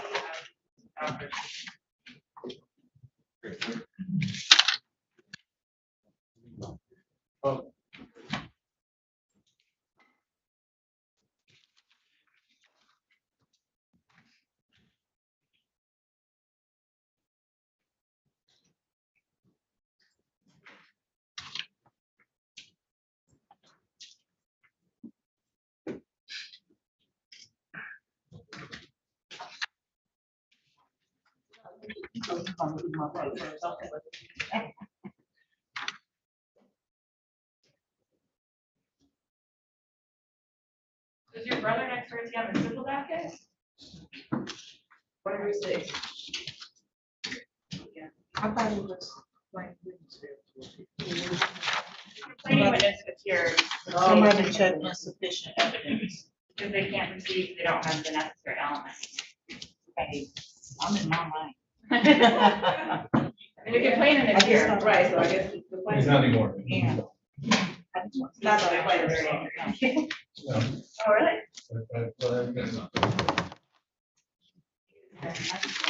Very much so. You don't do the landlord work, do you? Hey, how's it over there? Wouldn't know where to begin, to be honest. Family calls me for advice, I'm like, unless you've been arrested, no. I thought you go to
On the record, this is the people of the state of Michigan versus Richard E. Nickerson, 2055147. Mr. Nickerson is charged with one count of stolen property, receiving and selling a motor vehicle. This is a habitual offender. Third, offense notice. Today's set for preliminary examination appearances. Good morning, Your Honor, Eric Decker, PA 5931 for the people. And good morning, Your Honor. Good morning, Madam Clerk. Jonathan Roberts, P 86428, on behalf of Mr. Nickerson.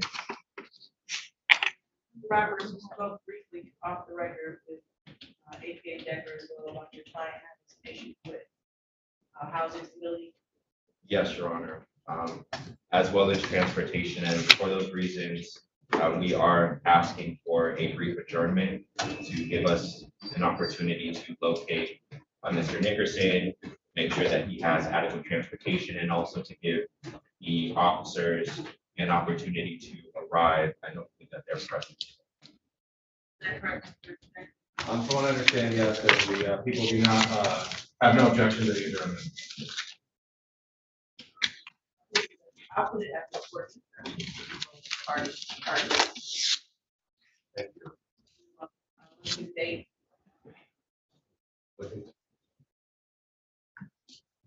What does the court's calendar look like next week, Your Honor?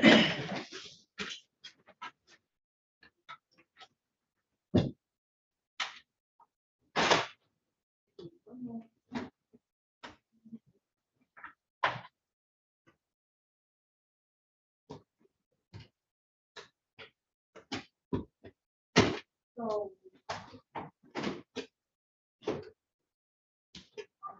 24th. 45 is there. Do that.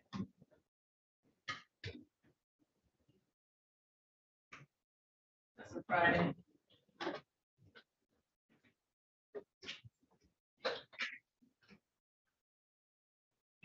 Sorry, one moment.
Just wait, Your Honor. So I just have a PCC at 8:30, but I do not expect it to take. Also going to be appearing in front of Your Honor anyway, at 9:30 for a separate preliminary examination. I'm gonna put it on the docket 8:40. Just so I won't be confused. We have an 8:45, why they confused. So I'm gonna put it at 8:40, but versus the schedule. Thank you. That'll be February 24th at 8:45.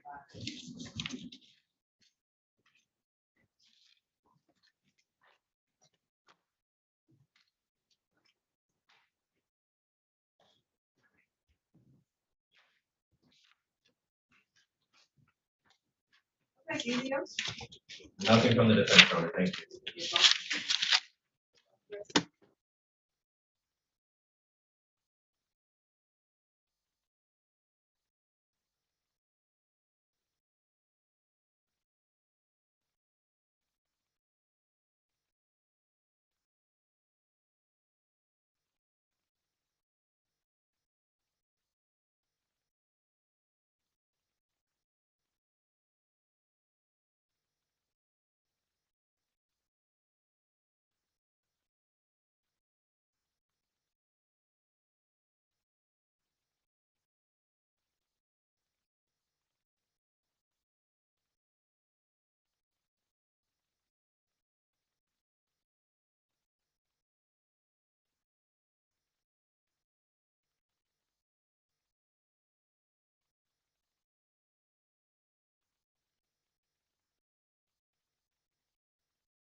Yes, ma'am. Thomas Holmes.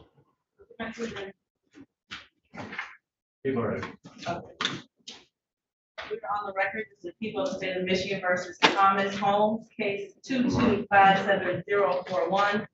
Mr. Holmes is charged with count 1, controlled substance, delivery, manufacture, cocaine, heroin, or another narcotic, 50 to 449 grams. Second or subsequent offense notice, and also count 2, controlled substance, possession, cocaine, heroin, or another narcotic less than 25 grams. With the second or subsequent offense notice, today set for preliminary examination appearances. Good morning, Your Honor. Eric Thacker, PA 5931 for the people. Good morning, Ellen Michaels on behalf of Thomas Holmes, who's present in court. My P number is 67943. Are both parties ready to proceed? Yes, Your Honor. Defense is ready. We need preliminary matters. Your Honor, the people move for the preliminary drug report to be admitted into evidence.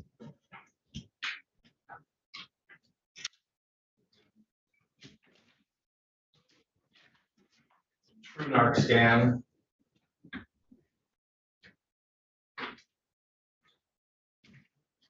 What substances? Excuse me,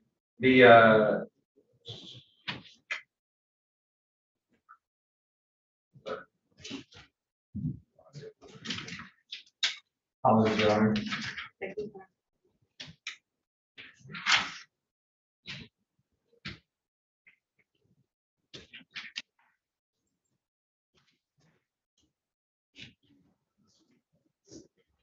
Scan ID is 67541, and the scan ID is 677 for the other. Case ID for item number 1 is 13420, and it's tested positive for cocaine base and preliminary test. Second one doesn't carry a case ID, and it's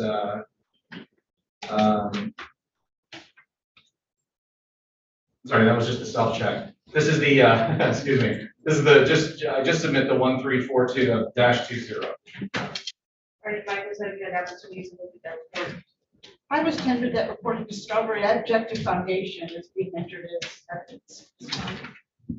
The foundation will be established through the testimony. Okay, all right. So we can do it at the end of the proceedings. Okay. All right. And there's no need for mutual sequestration order in the courtroom, and no one else is there, who's supposed to be here. The defendant, both attorney, Mr. Kirker, and staff. For anyone who is watching on YouTube Live, if you are going to be a potential witness on the case, you are to log off now. Mr. Decker, are you ready to call your first witness? Yes, Your Honor. The people called Trooper Blue.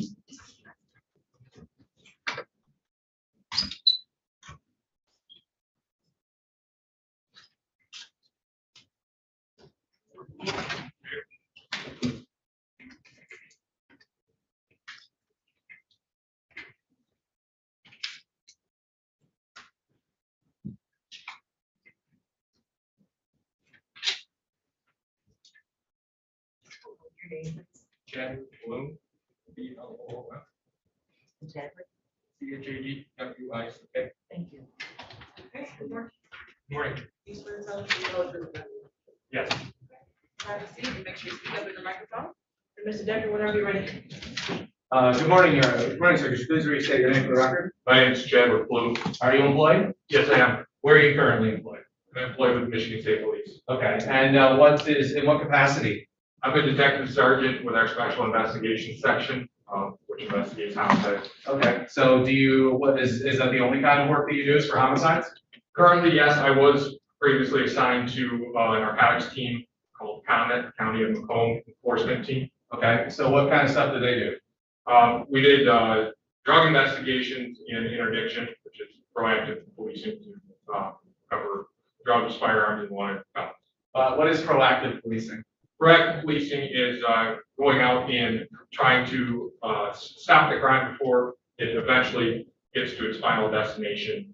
We were aware throughout many investigations and our time investigating narcotics at the Greyhound bus station is a public transportation system used by narcotics traffickers to move drugs off the country. When you say the Greyhound bus station, would that be the Greyhound bus station in the report, which is 1001 Howard Street in the city of Detroit and County of Wayne? Yes, sir. Okay, so were you, did you ever go to that location? Yes. Oh, okay, so so what kind of stuff would you do there? So Objection as to what kind of stuff I'd be interested in specifically to this case. Okay, What kind of stuff is not relevant? I'm sorry. So what did you do what did you do for your job at the Greyhound bus station? So a team of my colleagues would go to the bus station, and that's where we would do intervention. So we would do surveillance at the bus station and basically observe citizens and occupants that are going to ride the bus. And during certain times when queue lines form for departing buses, then we walk out to make our presence known that the police are at the bus station. Okay. So just so we know, what is an interdiction? Interdiction would be apprehending somebody that's in the act of transporting narcotics, weapons, etc. Okay. So were you at this bus station on May 6th of 2020? Yes. Okay. So what were you doing there that day? So that was the day that we were conducting an interdiction operation. Myself and other colleagues were, like I mentioned before, doing surveillance and making contact with citizens at the bus station. Okay. Did you meet anybody on that day that might be in court today? Yes. Okay. Could you maybe point them out and tell me something they're wearing? Yes. Mr. Holmes has a blue mask on, a gray poofy jacket, and a collared shirt. He's sitting behind.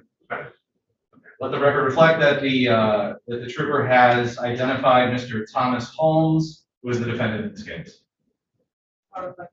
Okay, so when did you first see Mr. Holmes? So Mr. Holmes was brought to my attention by one of the bus drivers, and specifically it was the bus driver that would have been transporting people on that evening for the bus that was set to depart. Okay, so then what did you do based on that? So what we do is when we do a walkout with marked police uniforms on, and the reason that's done is to see any overt actions done by citizens in the bus queue line to see if there's any unusual behaviors. I was approached. Can I stop you? What is an overt action? An overt action would be what we would term abandoning travel plans, or what appears to be. So if somebody was in the bus line as the bus queue line is starting to enter the bus, and as soon as the police make their presence known, they suddenly leave the queue line, go sit in the lobby, or ultimately leave the bus station. Okay, did you, I'm sorry if I'm asking you this again, but did you say that that's something that the defendant did? Yeah, so I was made aware by the bus driver of unusual behaviors. He explained to me briefly. Objection as to getting the hearsay. And I objected to hearsay, it's getting into what the bus driver told him for the truth of the matter. I agree. Okay, so just what did you do? What did you do what did you do with the defendant? I walked into the bathroom as I saw the defendant walk across the lobby of the bus station and enter into the bathroom. Based on my experience, I know that contraband can be discarded in the bathroom. So I walked into the bathroom. I stood by a trash receptacle and I saw the defendant was standing at a urinal. And I asked him if he could speak with me once he's done, and he stated, yeah. So then based on that, what did you do? So once he finished going to the bathroom, he turned to go use the sink to wash his hands. When he turned around to go use the sink, I could see rapid breathing in his chest going up and down. I could see he had perspiration on his forehead. And to me, it was interesting, and I noted when he turned on the water, it was on full blast. He was staring into the mirror, and water was getting all over the place. It was even splashing where I was a couple feet away. I made mention of that to him, and he shut it off, and we both walked out into the lobby together. Okay, and then after you walked into the lobby, what happened? I asked him about his travel destinations. The typical question that I would ask somebody that's in the bus station. And he advised me that he came to the bus station on the wrong day and he was really supposed to get on a bus the following day. To me, that was very odd and unusual. That responses that had not happened before. Okay, okay, so you just hadn't heard it. Okay. So then after that, what happened based on that? Once I asked him about his travel plans, I asked if he had any identification, which he provided a West Virginia identification card identifying himself as Thomas Holmes. While we were speaking, I just asked if I could do a pat down for weapons. I just patted his waist down. He agreed to it. Okay. And he indicated that he was planning on returning home. While I was speaking with him, I could see that the nervous level didn't come down. It was still what I would consider a heightened level. And at that time, a colleague of mine walked over towards our direction while I was speaking with him. And he indicated that there was an abandoned bag while in the lobby. And Mr. Holmes immediately stated that the bag was not his. Okay. So then based on that communication, what did you do? I continued to stand and talk with Mr. Holmes. And my colleague talked to the other people. There was only a couple other people in the lobby of the bus station, asked if it was their bags. Everyone indicated no. And Mr. Holmes continued to indicate that it wasn't his. Trooper Kaiser searched the abandoned property and advised me that there was 3,500 in it, which to us is narcotics. 3,500, what is that? That's an arrest code that we use to indicate that something is felony drugs. Okay. That time I asked if Mr. Holmes would walk towards the vending area with me in the bus station, at which time I explained to him based off of what had occurred, his behaviors, and such, that he was going to be detained, and I detained him into handcuffs. What, if anything, after that? What happened after that, if any? After he was detained into handcuffs, his name was ran for warrants. He had 5 warrants for his arrest, all out of 36th District Court. And then after we had moved back into a non-public area of the bus station, I wanted to speak with him further about the incident. And I read him Miranda from my it's called a UD 52 advice of rights card, Miranda warnings. Okay. And he agreed to speak with me. Okay. And then what after that? What happened after that? He continued to say that the bag wasn't his. He wanted me to check the video surveillance because I advised him that I explained to him that I believed that he had placed the bag there, and that the video evidence would show that he placed the bag there. He continued to deny it. At one point, he indicated that he had a newborn and his intentions of not getting in trouble. I asked a specific question about the suspected narcotics that were in the bag due to fentanyl exposure. And when I mentioned, if we're handling the narcotics, would any of these be associated with fentanyl or our own safety? And he advised me that he didn't mess with fentanyl, only crack and heroin, which was confirmation to me at that time that the bag was belonging to him. Okay. So based on that, what did you do? He was arrested. He was fingerprinted and released after his warrants were checked. And because I could not retrieve the video that day, I did not have a key to get into the area where the video was. It was retrieved either the day after, or it would be noted in a supplemental report. But the video was reviewed, and he did place the bag in the chair in the lobby. You object as to best evidence. There's no video here today. If he can't testify as to what is on the video, that is hearsay, and it violates the best evidence rule. Okay. So I move to strike.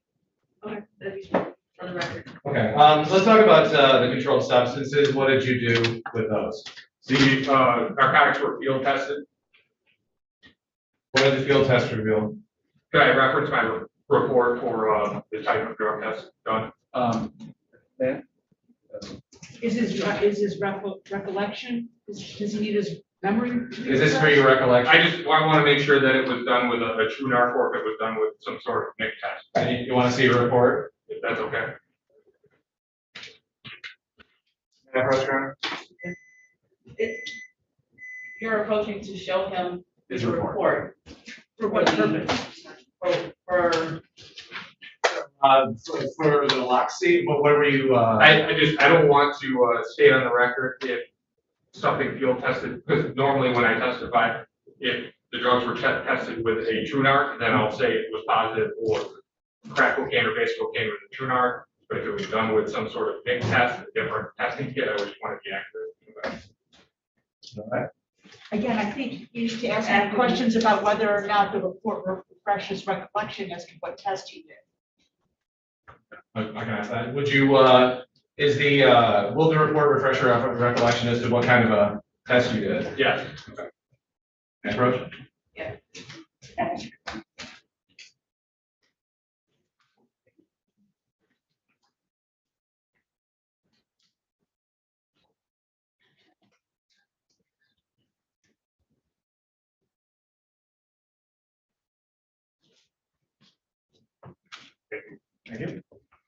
Is your recollection refreshed? Yes, it is. Okay. The suspected crack cocaine was field tested with a true narc analyzer and was positive for cocaine base. And a heroin fentanyl reagent was used for the suspected fentanyl, and that was positive for fentanyl. Did anything happen to the narcotics after that? They were placed into evidence. Okay. Did you place them into evidence? Yes. Did you use a lock seal number? No. Did you use a case report number? Yes. Okay. Do you remember the case report number? COM 134-20. I'm sorry, repeat it, please. COM 134-20. Okay. All right. Nothing further, Your Honor.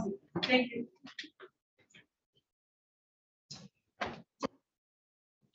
Good morning, sir. Morning. How are you this morning? I'm well. How are you? I'm good, thank you. I'm going to ask you some follow-up questions.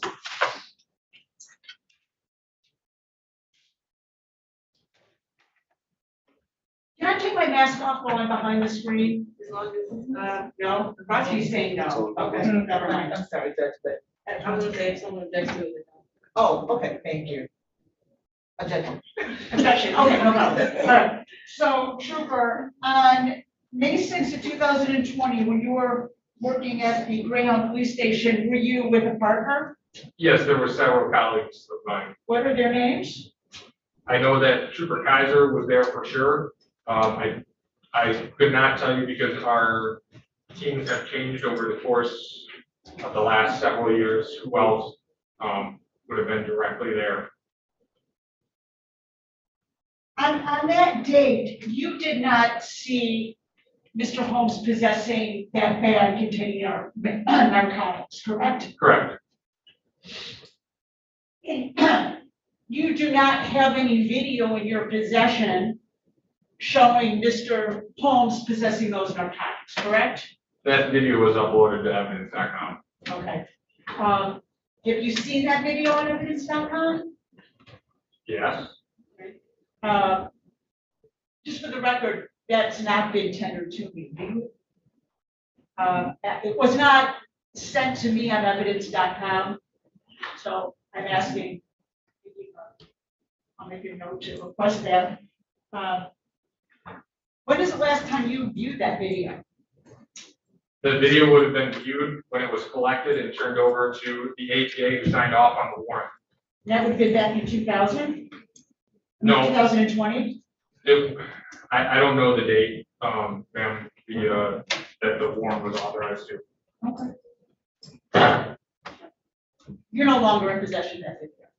I have a copy of the video, yes, and then it's also accessible online. Now, when you indicated that one of the things that you look for is somebody who leaves the line or leaves the station, correct? One of many things, yes. Mr. Holmes went into the bathroom and he actually was going to the bathroom, right? I couldn't tell you if he was going to the bathroom, but it appeared to be so.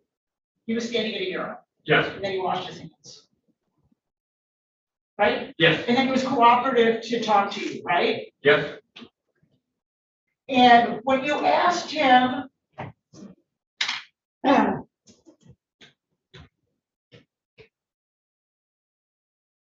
so, Mr. Holmes denied possession of the drugs that were recovered, correct? He denied possession of the bag multiple times. Multiple times, right. And then, you asked him about fentanyl, and he said, I don't mess with fentanyl, right?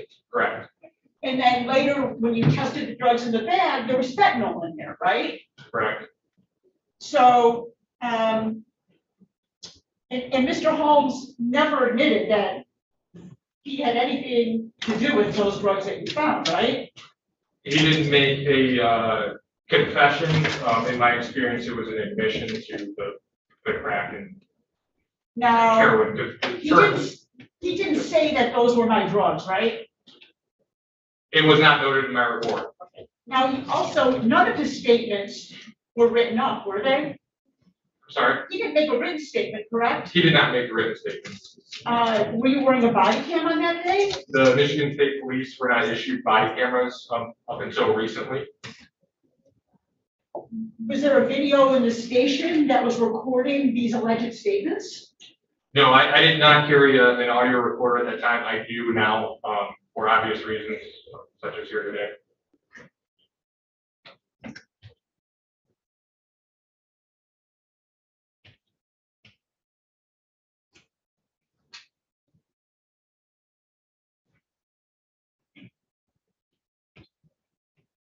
So Mr. Holmes' response that he doesn't mess around with fentanyl was in response to a question from you asking if there was fentanyl in the bag, correct?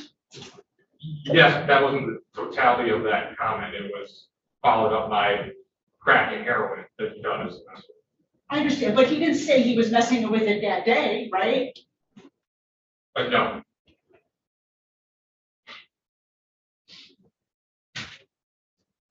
Did you check the bag for fingerprints? I did not check the bag for fingerprints. And when you looked in the bag, there wasn't anything in the bag connecting that bag to my client, correct? Nothing noted in the report. That was like 3 years ago now, so I have to rely on my report. You want to take a look at your report to see if there's There's any, nothing noted about the extent of what was in the bag. there was no ID in the bag, right? I believe his ID was on his person, which he handed to me. No personal items in the bag that would be connected to Mr. Holmes? I believe there were personal items. I couldn't tell you what they were at this time. I know there was other items in the bag, but I couldn't elaborate. There were no bills, for example, connecting the bag to Mr. Holmes, right? Correct. Nothing further, Judge. Nothing further, Your Honor. Okay, Thank you, Your Honor. thank you. Shut it down. Judge, if I can, before we go. Sure, you mentioned a test, the true narc. What's the other test that you mentioned? It's a heroin fentanyl reagent, There was an acronym that you used. NARC2. Oh, thank you. I actually do have one question based on, just about the test. Okay. You don't have to sit back down. Okay. Everyone can- Just for clarity purposes, the drugs that were tested did have fentanyl in them. The NARC2 reagent test tested positive for fentanyl. Oh, okay. Mr. Decker, I have to give you the opportunity to ask a question based off. Nothing further. Okay. Thank you, Your Honor. Thank you. Any other witnesses for people? No, Your Honor. Okay, do you still want to address the, He did give out the report numbers, so, but just, yes, I would like to submit into evidence the paper version of the cocaine-based true narc scan report. I do object. Again, there's no foundation as to the reliability of the testing, that it was an accurate test. There's no foundation for that. We have no idea if it was done properly, if it was contaminated or not, if the protocol was followed. We requested it be submitted under 7611B, preliminary exams purposes. I'm gonna read statute of the record. Yeah. Under MCL 76611B, then the rules of evidence apply to the preliminary examination, except that the following are not excluded by the rule against hearsay and shall be admissible at the preliminary examination without requiring the testimony of the author of the report, keeper of the records, or any additional foundation or authentication. A report of the results of properly performed drug analysis field testing to establish that the substance tested is explosive. I'm not gonna read the rest because that's all that's relevant. So, counsel, your objection is that it hasn't been established that the test was done properly, or that the foundation hasn't been laid to show that it's been a properly performed drug analysis. That's exactly my objection. Anything from you, there? No, Your Honor. Okay. So based off of the testimony, Trooper Bloom could not testify to much of how the test was conducted or the chain of custody. So I am going to deny the admission of that.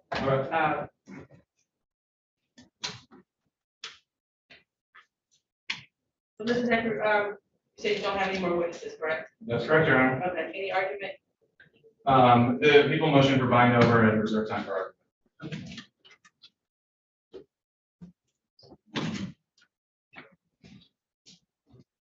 As you know, Your Honor, it's the people's burden at this point to establish each and every element of the offense by a probable cause standard.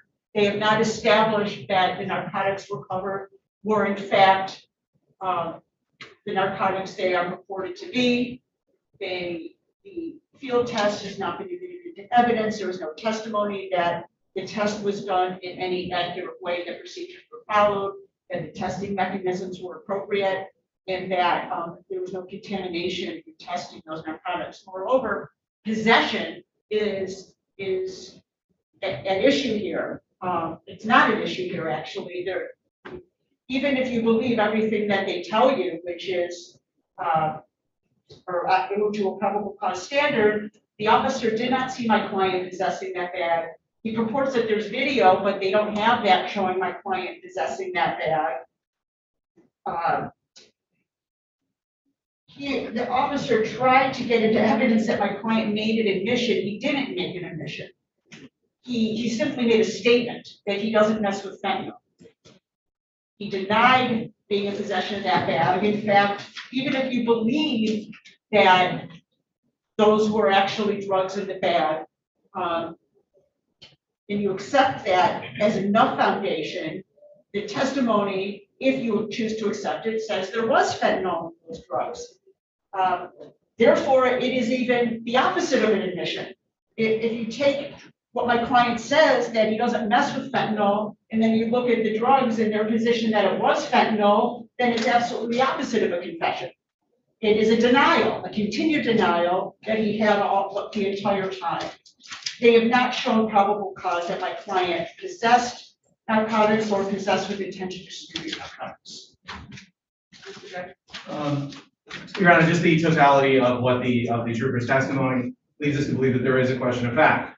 The trooper said that there was behavior that he said was consistent with things that he had seen in his training and experience, and also he, upon a search, did discover what he believed to be narcotics.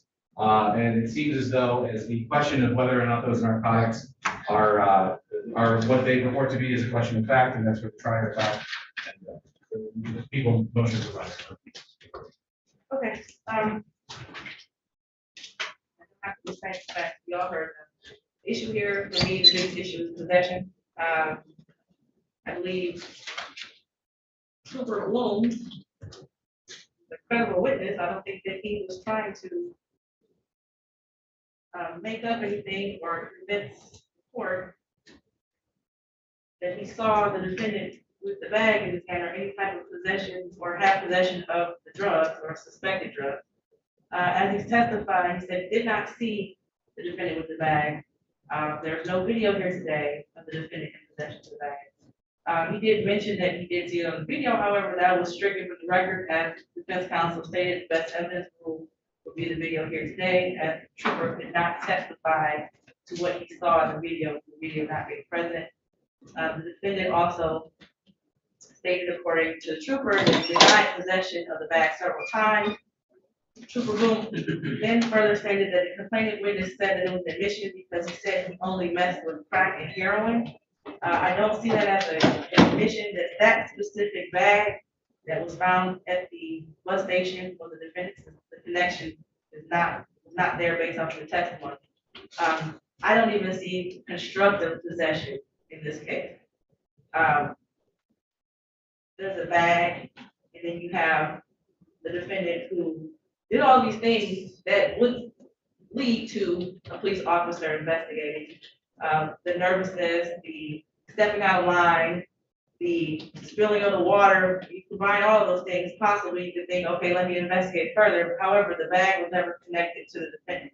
So with that, I am going to dismiss this case without prejudice for insufficient evidence. Officer.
Okay,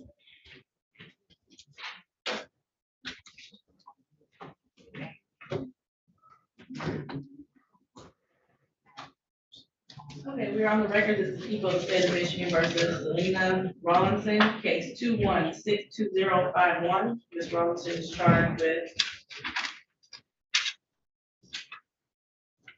count 1, false pretenses, $1,000 or more, but less than $20,000. And count 2, fraud, obtaining signatures with intent to defraud. She is defendant number 1. Today they set for preliminary examination appearances. Good morning, Your Honor. Abigail Bosco on behalf of the people, P number 82893. Good morning, Judge. Neighborhood Defender Service of Detroit, Barry Martin, P84592, appearing on behalf of Ms. Selena Rawlinson. Ms. Rawlinson, please state your full name for the record. Selena Felicia Rawlinson. Good morning, dear. Are we fine with you? The people are right now. We are. Any preliminary matters? None of them. Going first. The people called Maya, don't know how to pronounce their last name. You spell it into the record. Yeah. Oh, we have GANGADHARAN. Okay, and also, can you put your P number on the record for, Yeah, for recorder and clerk? P82893. Thank you. So 82 what? 893. Thank you.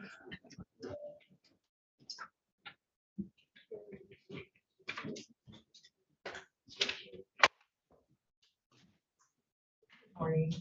Your name, please, Maya. M-A-Y-A. And your license, so. G-A-N-H-A-R. Okay, so. Pardon? Swear to tell the truth, the whole truth, and nothing but the truth. I do. Okay. So have a seat right in front of you, and make sure you speak up into the microphone. And whenever you're ready.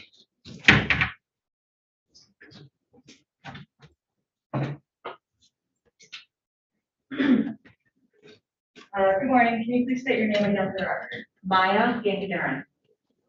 And Maya, are you familiar with the residence located at 1471 East Lawrence Street, specifically unit 302? Yes, And is that residence in the city of Detroit, County of Wayne? yes. When did you first become aware of that property?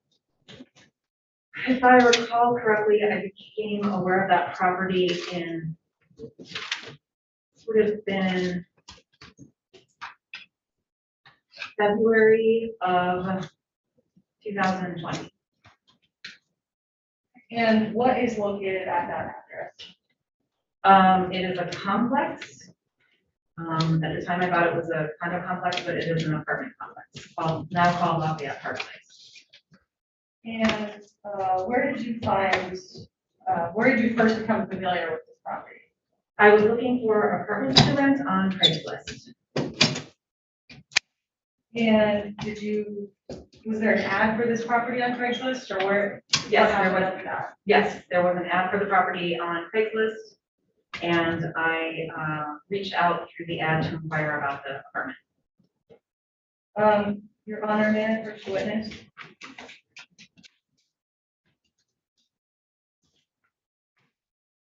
I am handing you what's been marked as the people's proposed exhibit 1. Have you seen that before?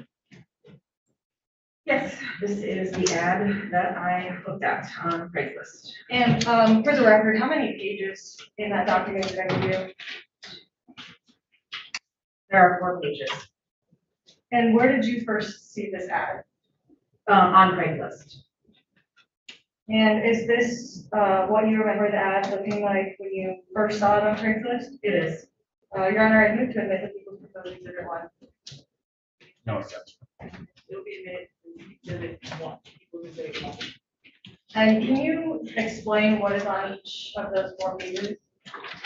The first page has the price, the number of bedrooms, and then a picture of the bathroom. It also has a little paragraph here. Do you need me to read it? Sure, you would mind. Me and my wife purchased a condo in downtown Detroit and are looking to lease it out as soon as possible. It has 2 bedrooms, 2 bathrooms, 2 walk-in closets in both rooms, stainless steel appliances, including dishwasher. Second floor unit, you only pay electric, central air, and heat. Master bedroom fits a king-size bed. Second bedroom fits a queen size, over 1,000 square feet. Large balcony with lovely view of downtown Detroit, gated community. Quiet area ready for move-in. This will not last. First come, first served, short-term and long-term accepted. King-size pillow top bed and 65-inch Samsung brand new, also negotiable. Please call or text, and then there's a little icon for show contact information. There's a QR code link to the post as well, and it also says cats are okay per, dogs are okay with. Sorry, it also says what? Cats are okay per, dogs are okay with, apartment, laundry on site. And what are on the remaining pages that you're holding? Page 2 has 4 pictures, 1 of the kitchen, 2 of the bathroom. I'm sorry, there actually are 2 of the kitchen. Page 3 has another picture of the kitchen, a picture of the hallway, bedroom, and then one of view off the balcony. The last page has a picture of the bed in the bedroom and then a picture of the living room. And what happened after you found that? I contacted the, I clicked through and contacted them through the ad and said that I was interested in it. And then we began texting back and forth about it. And who did you begin texting back and forth about it? In the beginning, I was texting with a man who called himself Sean Rollinson. And did you ever communicate with anyone else about the property? Yes, I communicated with Selena Rollinson. And what made you believe that you were communicating with Selena Rollinson and Sean Rollinson? They identified themselves as such. As I was talking to them, I called them by those names and they responded. And at some point, did you ever go to look at the property? I did. I did view the property. Selena Rollinson showed me the property. So when did you do that? If I recall, that would have also been in February, but I don't recall the exact date. And you said Selena Rollinson went with you to view the property? She was already there in the apartment, and I went up and yes, I met her there. Do you see the individual that you know as Selena Rollinson in the courtroom today? Yes. Can you please point to and describe something that they're wearing? She's sitting right there and she's wearing a green shirt. Your Honor, please let the record reflect what is identified as the defendant. So reflected. What happened after you viewed the property? I went home and I gave it some thought, and there was then more contact between me and Sean Rollinson to talk about the application. I'm going to object to, testimony about contact between the witness and an individual who's not here today, Sean Rollinson. Particularly about I'm going to object to her saying anything that Mr. Sean Rollinson, or the individual described as Sean Rollinson, might have said. Judge, I believe that's addition by a party opponent and a statement by a party to the case. He's a co-defendant listed on the case.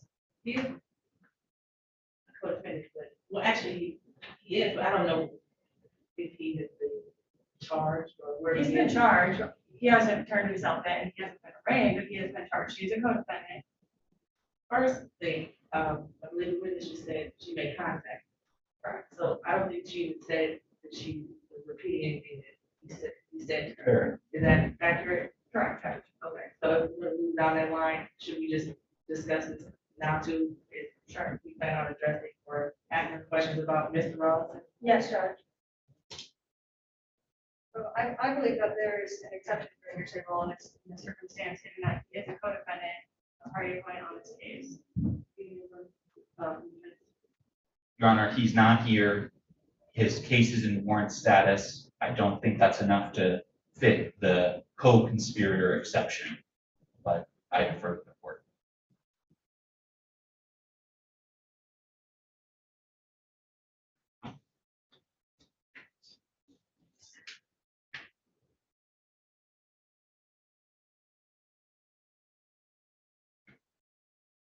I'm not gonna allow, for the fact that he hasn't been able to be identified as Mr. Ross, as the person who she's supposed to. What do you mean, Josh? For the party opponent statement, she has to identify who the person is, the defendant himself. In person in court? For the admission or for the statement to come through for the defendant, as Ms. Robinson is here, she's a party opponent. She's been identified as a party opponent, correct? Correct, Judge. And she can make any statements that the defendant made based off the fact she's a party opponent. She's been identified as such. Okay, well, then in that case, Judge, I believe would come in under MRA 1101 subsection 8, that at preliminary exams in criminal cases, if you're saying is admissible to prove with regard to property, the ownership, authority to use, value, possession, and entry. If that's what she's going, the complaining witness is going to speak to, then that's fine. Yeah, I believe, I mean, their conversations are regarding the rental of this property. So I believe it would come in under that, you're saying something. Okay, I would agree with that. I didn't know what, and how do you pronounce her last name again? Gangadarin? Gangadarin? I didn't know what Ms. Gangadarin was going to say from Mr. Robinson. So with that exception, yes, if it goes to the value of the property that you're trying to elicit information about, that's fine. Okay, Thank you, Judge. Huh? Okay, so I believe I asked, what happened after you viewed the property? At that point, the next step in the process was to fill out an application. That application was emailed to me. I filled it out, returned it. Obviously, that included the price per month for the property. It also included, I also learned what the deposit was going to be. I learned what the pet deposit was going to be and all those different particulars. So I filled out the application and. No, it was- Your Honor, I'm going to make another objection. She's testifying to the contents of a written document. That document is not here under rule, it's 1002, the requirement of the original. She can't just describe what a document says. And Your Honor, we can move on right now. I have the document. We're gonna get there eventually, just not quite there yet. She just speaking to what she filled out, what she can testify to. She can testify what she did with the document since she did it herself. Very well. Well, I mean, we have the document that's going to be moved, and we'll get there, but for this round, we'll move it. And let me take you back one step. When you went to view the property with Ms. Rollinson, was the property unlocked? Was she already inside? She was already inside. And did she represent that she owned the property? Yes. And how did she do that? She presented it as the property that they owned, that they were renting to me in the condo. And there were items in the apartment that were theirs that they were offering to sell. I'm sorry, I can't be more specific than that. Did she ever say why they had bought the property, but now they wanted to rent it to someone else? They were pregnant and were moving back to New Jersey. And at some point, did you eventually pay someone for this property? I did. And who did you pay for the property? I made out a cashier's check to Selena Rollinson. Your Honor, may I approach the witness? Yeah. I'm handing you the People's Exhibit 2. Have you seen this before? Yes, I have. Okay, and what is that? This is a copy of the cashier's check in the name of Selena Rollinson, dated March 3rd, 2020, in the amount of $3,150. And is this what you remember the check looking like when you gave it to either Selena or Sean Rollinson? Yes. Your Honor, I do exhibit it too. People's Exhibit number 2. And can you repeat, how much did you pay them? $3,100, or excuse me, $3,150. And what did you believe that you were paying them for? I believe that I was paying, the first month's rent and the security deposit in the Fed.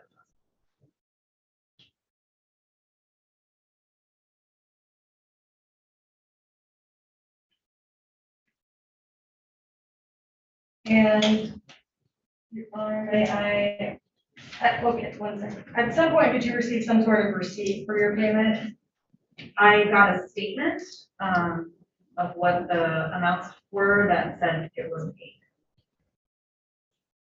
Your Honor, may I approach the witness? Yes. I'm handing you the People's Proposed Exhibit 3. What is that document? This is the rental statement. It has their name and their address in New Jersey. Do you need me to read that out? That's okay. Okay. And then, my name and the address, and then it has, a listing of the different holding deposit, security deposit, March rent, and then the dog fee. And the final amount is $3,150. And it says balance due by 3/1, full balance paid. And it has payment received as check. And where did you get this from? I got it from, I believe I got it from, I got it the same day that I picked up the keys and turned in the check. And I believe it was Sean Robinson. And is this what you recall, was given to you on that date? Yes. Your Honor, I move to admit that he was Exhibit 3. I'm sorry. I'd like to get a verbal response from. Sorry, I said no objection. Oh, thank you. Thank you.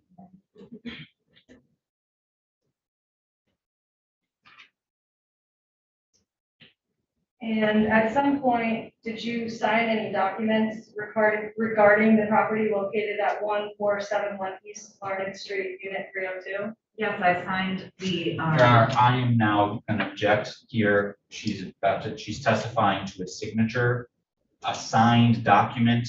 This is the quintessential example of when the requirement of the original rule should apply. It's a document, and the existence of a signature on the document is very much at issue in this case. And she can't just testify that there's a document out there that has her signature. The requirement. Wait, why can't she say that she's not that? Because she's testifying to the contents of the document, the contents being her signature. But we don't have that document with her signature here. We don't have a duplicate of that document. Judge, I believe that she will explain why we don't have a copy of the document with her signature on it. And also, it's for the contents of the agreement that she received from the defendant. It doesn't necessarily have to go towards her signature. Yes, this is a copy without her signature, but that's not to say that this document can't be admitted for the contents of the agreement without her signature. Yeah.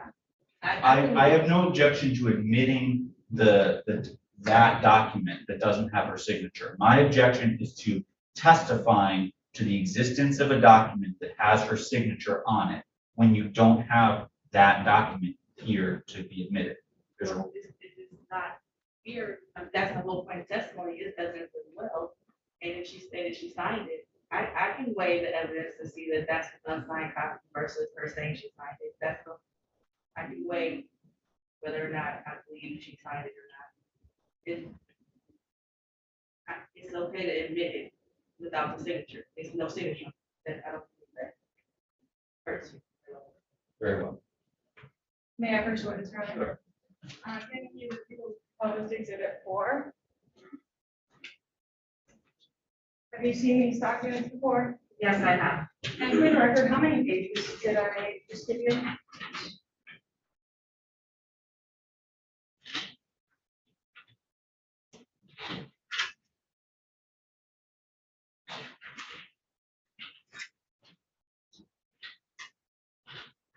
Eight pages. And what are these documents? This is the lease agreement, I guess is what I would call it. contains the date, the term, the amount. And then it, throughout the rest of the pages, it details the agreement. And what property is this agreement between you two? 1471 East Lawrence Street, Unit 302, Detroit, Michigan 48207.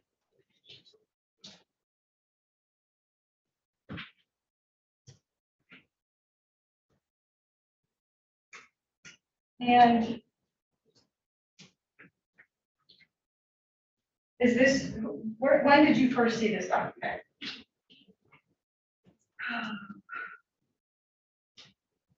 It was emailed to me. I don't recall the exact date. And do you recall who it was emailed from? If I recall correctly, it was Sean Robinson. And is this what you remember the document being as it was sent to you? Yes. Your Honor, I move to admit People's Exhibit 4. No objection.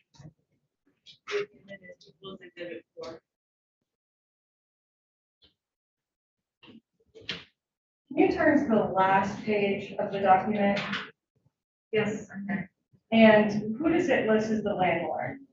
Selena Robinson and Sean Robinson. And who does it list as the tenant? It lists Maya Cameron. I'm recalling now that I actually had to get this corrected because Cameron wasn't my correct name. The last name wasn't correct. So I had to get them to redo it in my correct last name. They were confused because my email address is cameron.maya@gmail.com, and that was the way we had communicated. And at some point, did you sign and return this document? I did. And who did you return it to? If I recall correctly, I returned it to Sean Robinson. And then, just for the record of clarity, the document that you have in your hand is before is not signed. Correct. So, when you say Sorry, this correct. document. A copy of this document, I apologize, Your Honor. Did you eventually sign a copy of this document? Yes, I did. And the one that you signed, the contents were the same? Correct. With the exception of the name. And did you email a copy back to them, or did you hand it to them in person?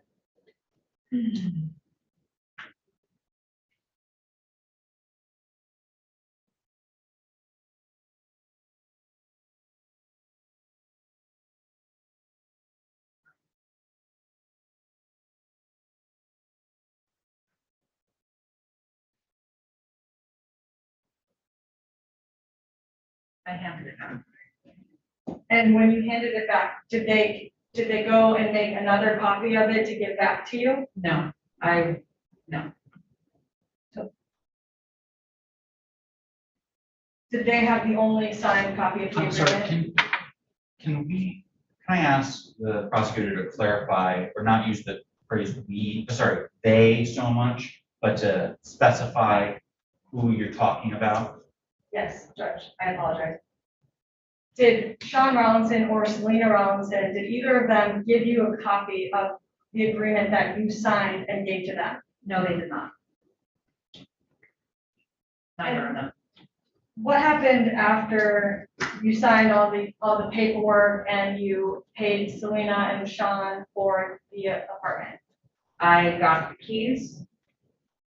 And I moved in on Saturday, March the 7th. And who did you get the keys from? Sean Rollinson.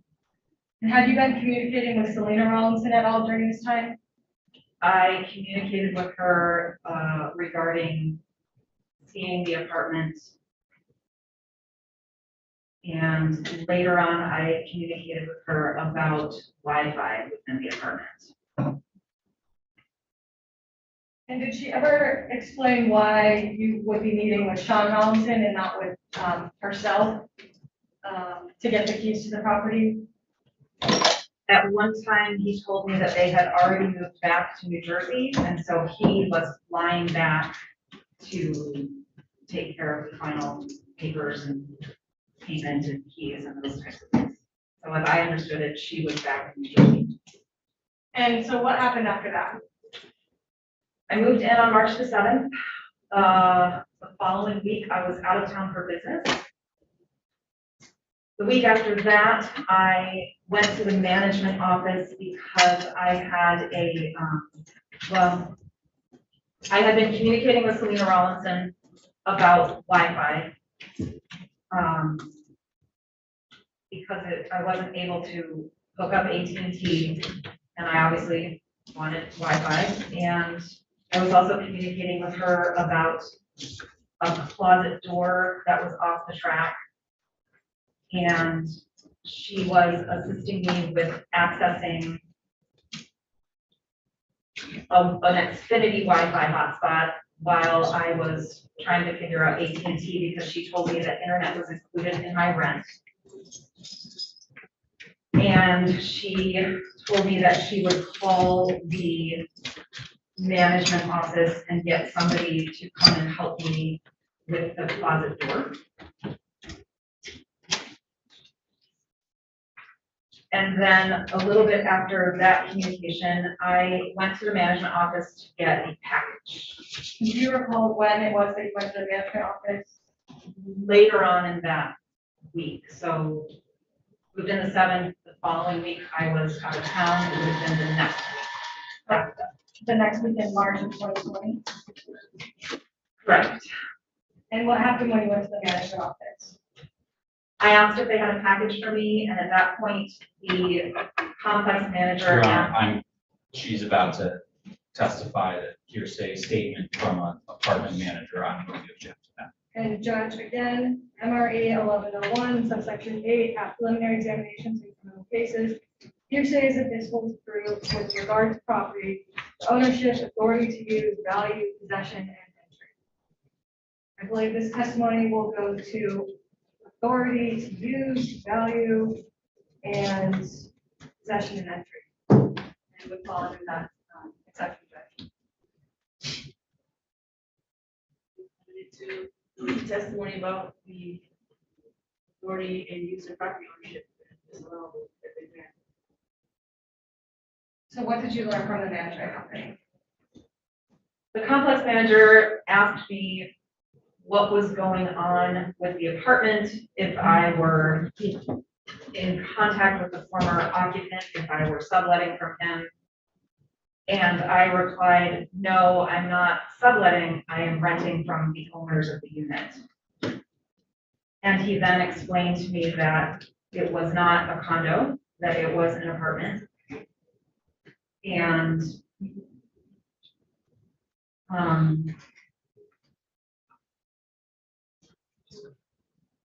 I was obviously very confused by that. And I learned that they've been trying to reach the former occupant of that unit because they were in trying to do eviction proceedings. There was months of rent that hadn't been paid, 5 months if I remember correctly. At that time, I texted Sean Rollinson because I was extremely alarmed and told him what I had just been told.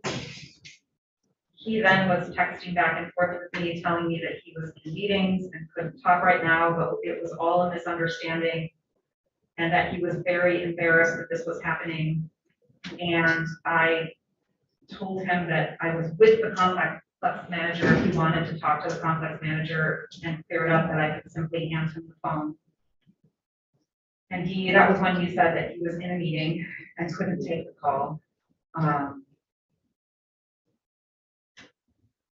And at that point, it became very clear that I was not renting a condo, that there was something else going on. And to your knowledge, the money that you gave to Selena Rollinson or Sean Rollinson, was that money ever given to the apartment complex, the true owners of the property? Not to my knowledge, no. And was the lease agreement that you have between Selena and Sean Rollinson, was that agreement ever given to the true owner of the property? No, not to my knowledge. And was the money that you gave Selena Rollinson and Sean Rollinson, was that money ever returned to you? No.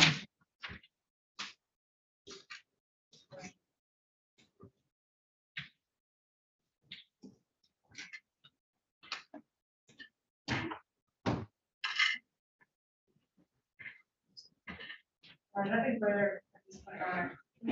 Ross? Good morning, Ms. Horn. Dan Gadara, I apologize. I have questions.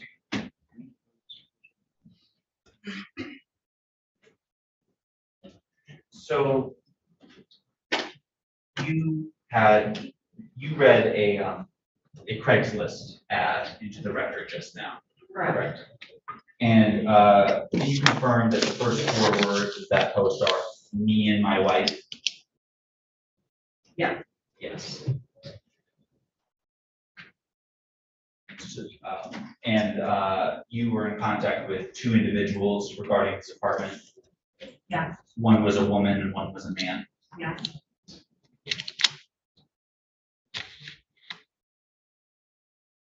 Did you ever request proof of ownership from either of these individuals? No. No. And when you communicated with them, you used the name Maya Cameron? Correct. Well, I didn't use that name. That's the name as it appeared on my email, and they assumed that that was my name. I corrected that with them eventually. That was the name, that was this name that was written on the lease agreement that you looked at. The initial lease agreement, correct, and then I had them corrected because obviously it wouldn't be legal if it wasn't in my legal name. I see. So in the lease agreement that you looked at just now, that's the one that said Maya Cameron. Correct. Yes. So that, it's fair to say that that is not the one that you say you signed. That's not the version of the lease you signed. Correct. The one that I signed had the name, last name corrected from Cameron to Gadara. It was identical in all other particulars.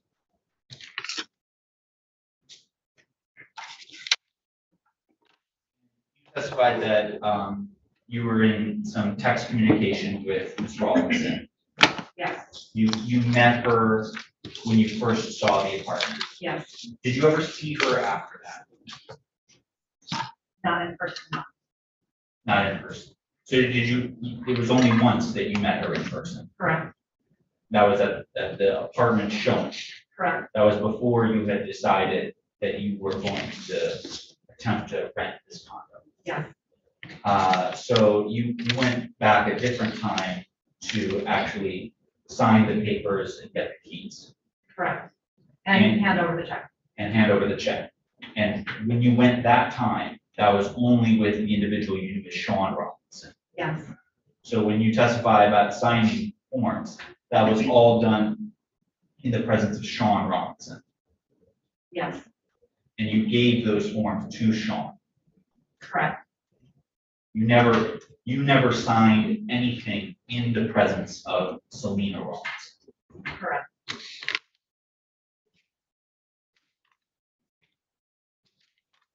Never gave a check directly to her? The check was in her name, but I gave it to Sean.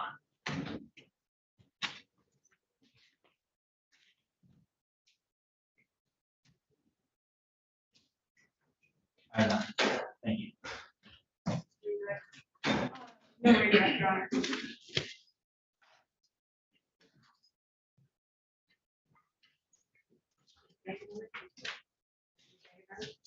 Garrett?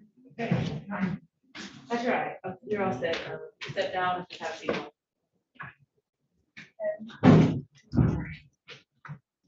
People would make a motion to bind the defendant over on, well, I guess to do that. No. Miss, ma'am. Oh, thank you. Sorry.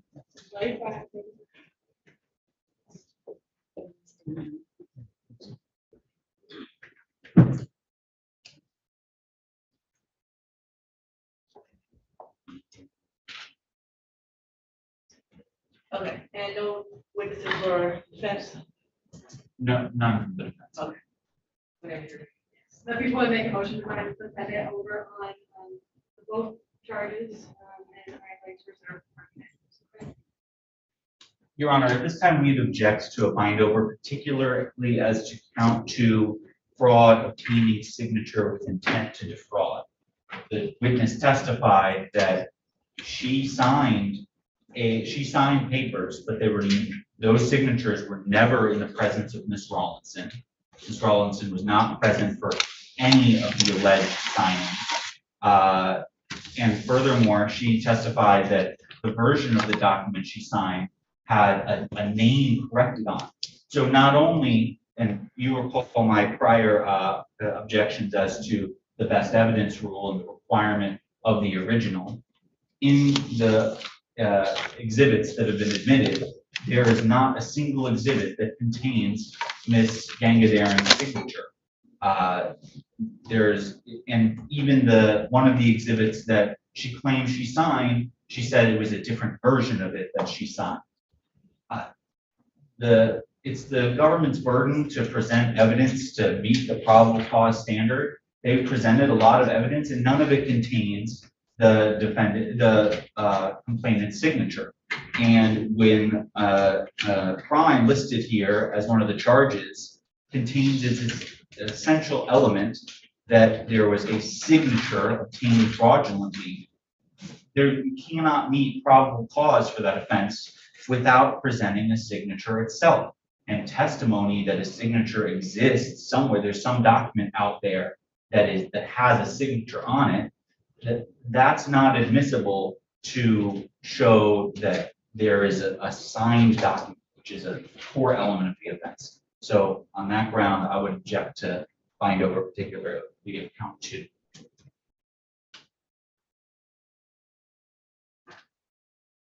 And Judge, I believe this is a question of fact for a trier effect. The check was made out to Selena Rawlinson.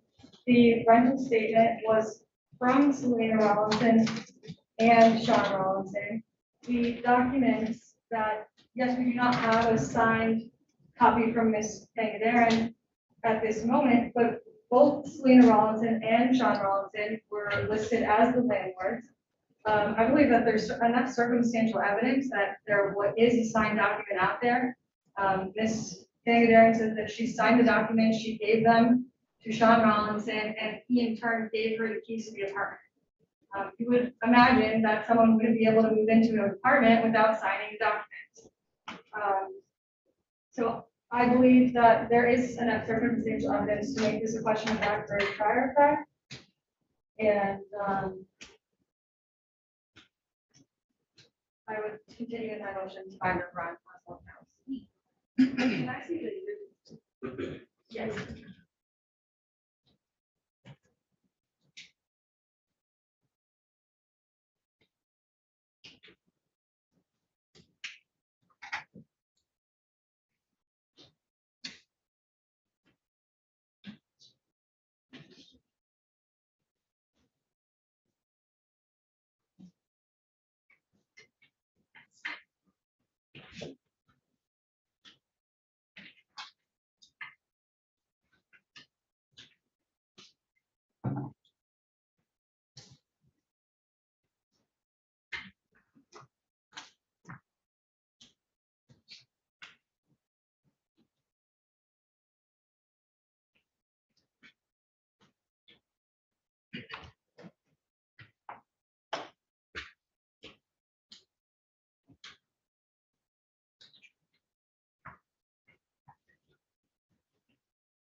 I have heard testimony today from Ms.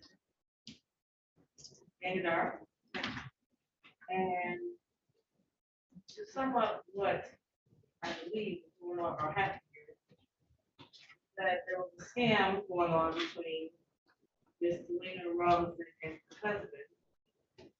Ms. Gangadar testified that she responded to a Craigslist ad for an apartment. She later discovered through her testimony, she stated it's not an apartment, but a condo.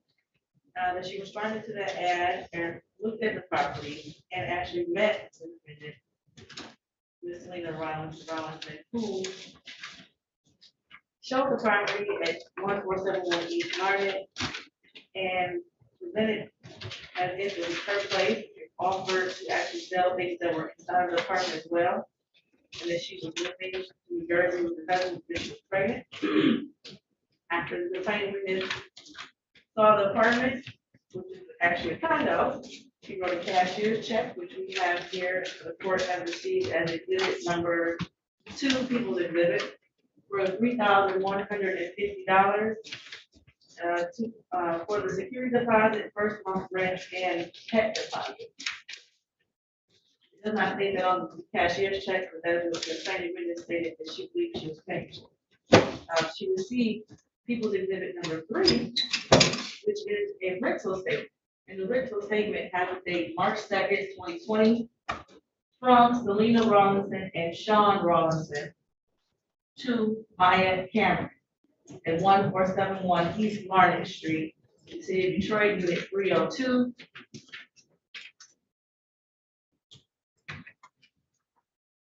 It says here for March rent, $1,200, dog fee, $150, security deposit, $1,800, refundable holding deposit, $250. At the bottom, it says payment received as March 1st.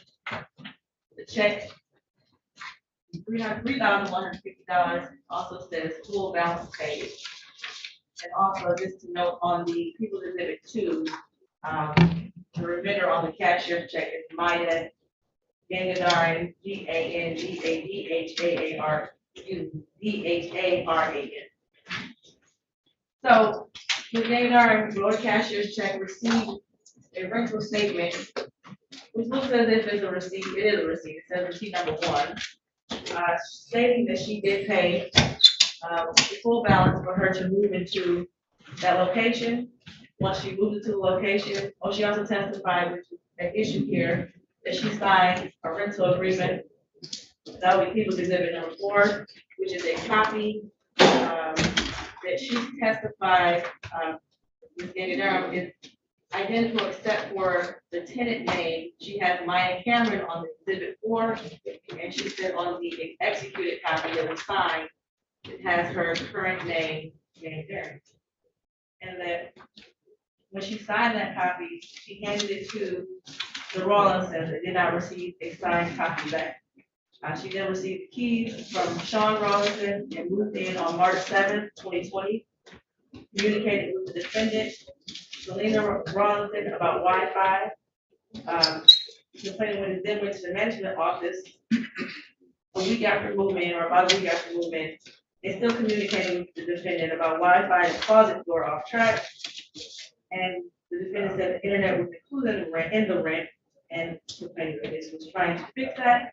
Once going to the management office, that is when the complainant witness realized or learned that she was not renting an apartment from the Rawlinson, specifically Ms. Selena Rawlinson, and that it was a condo, it was not a condo, it was an apartment. That she texted the complainant, or the complainant witness texted Sean Rawlinson, he was unavailable, and that her money was never returned to her, for $3,160.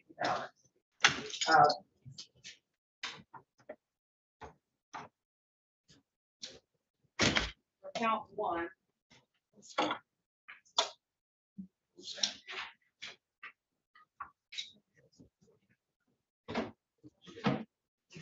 I believe the people have met their burden of proof here from false pretenses.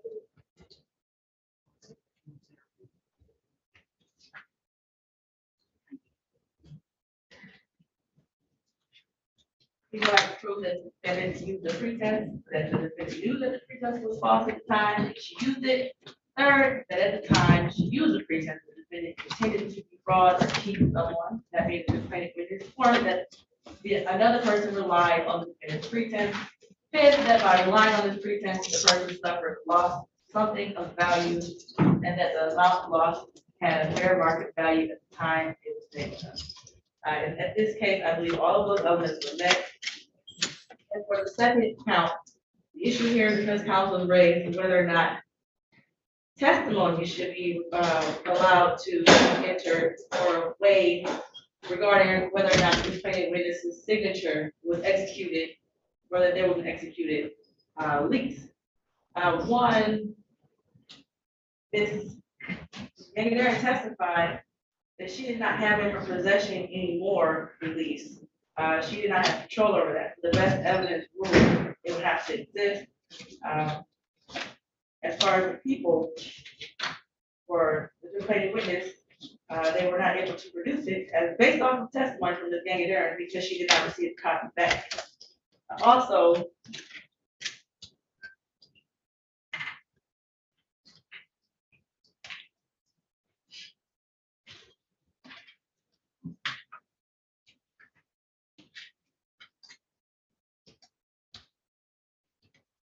if there's a question as to whether or not the defendant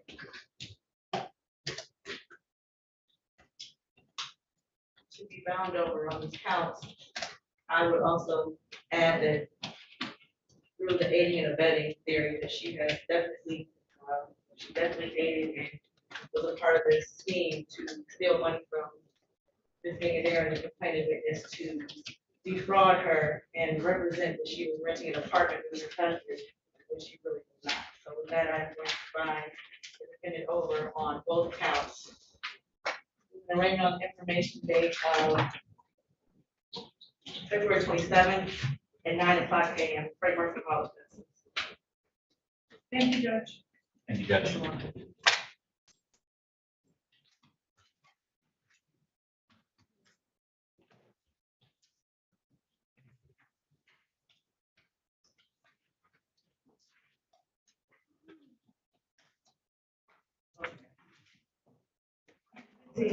Thank you. Nice to see you too, Judge.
it Nigel?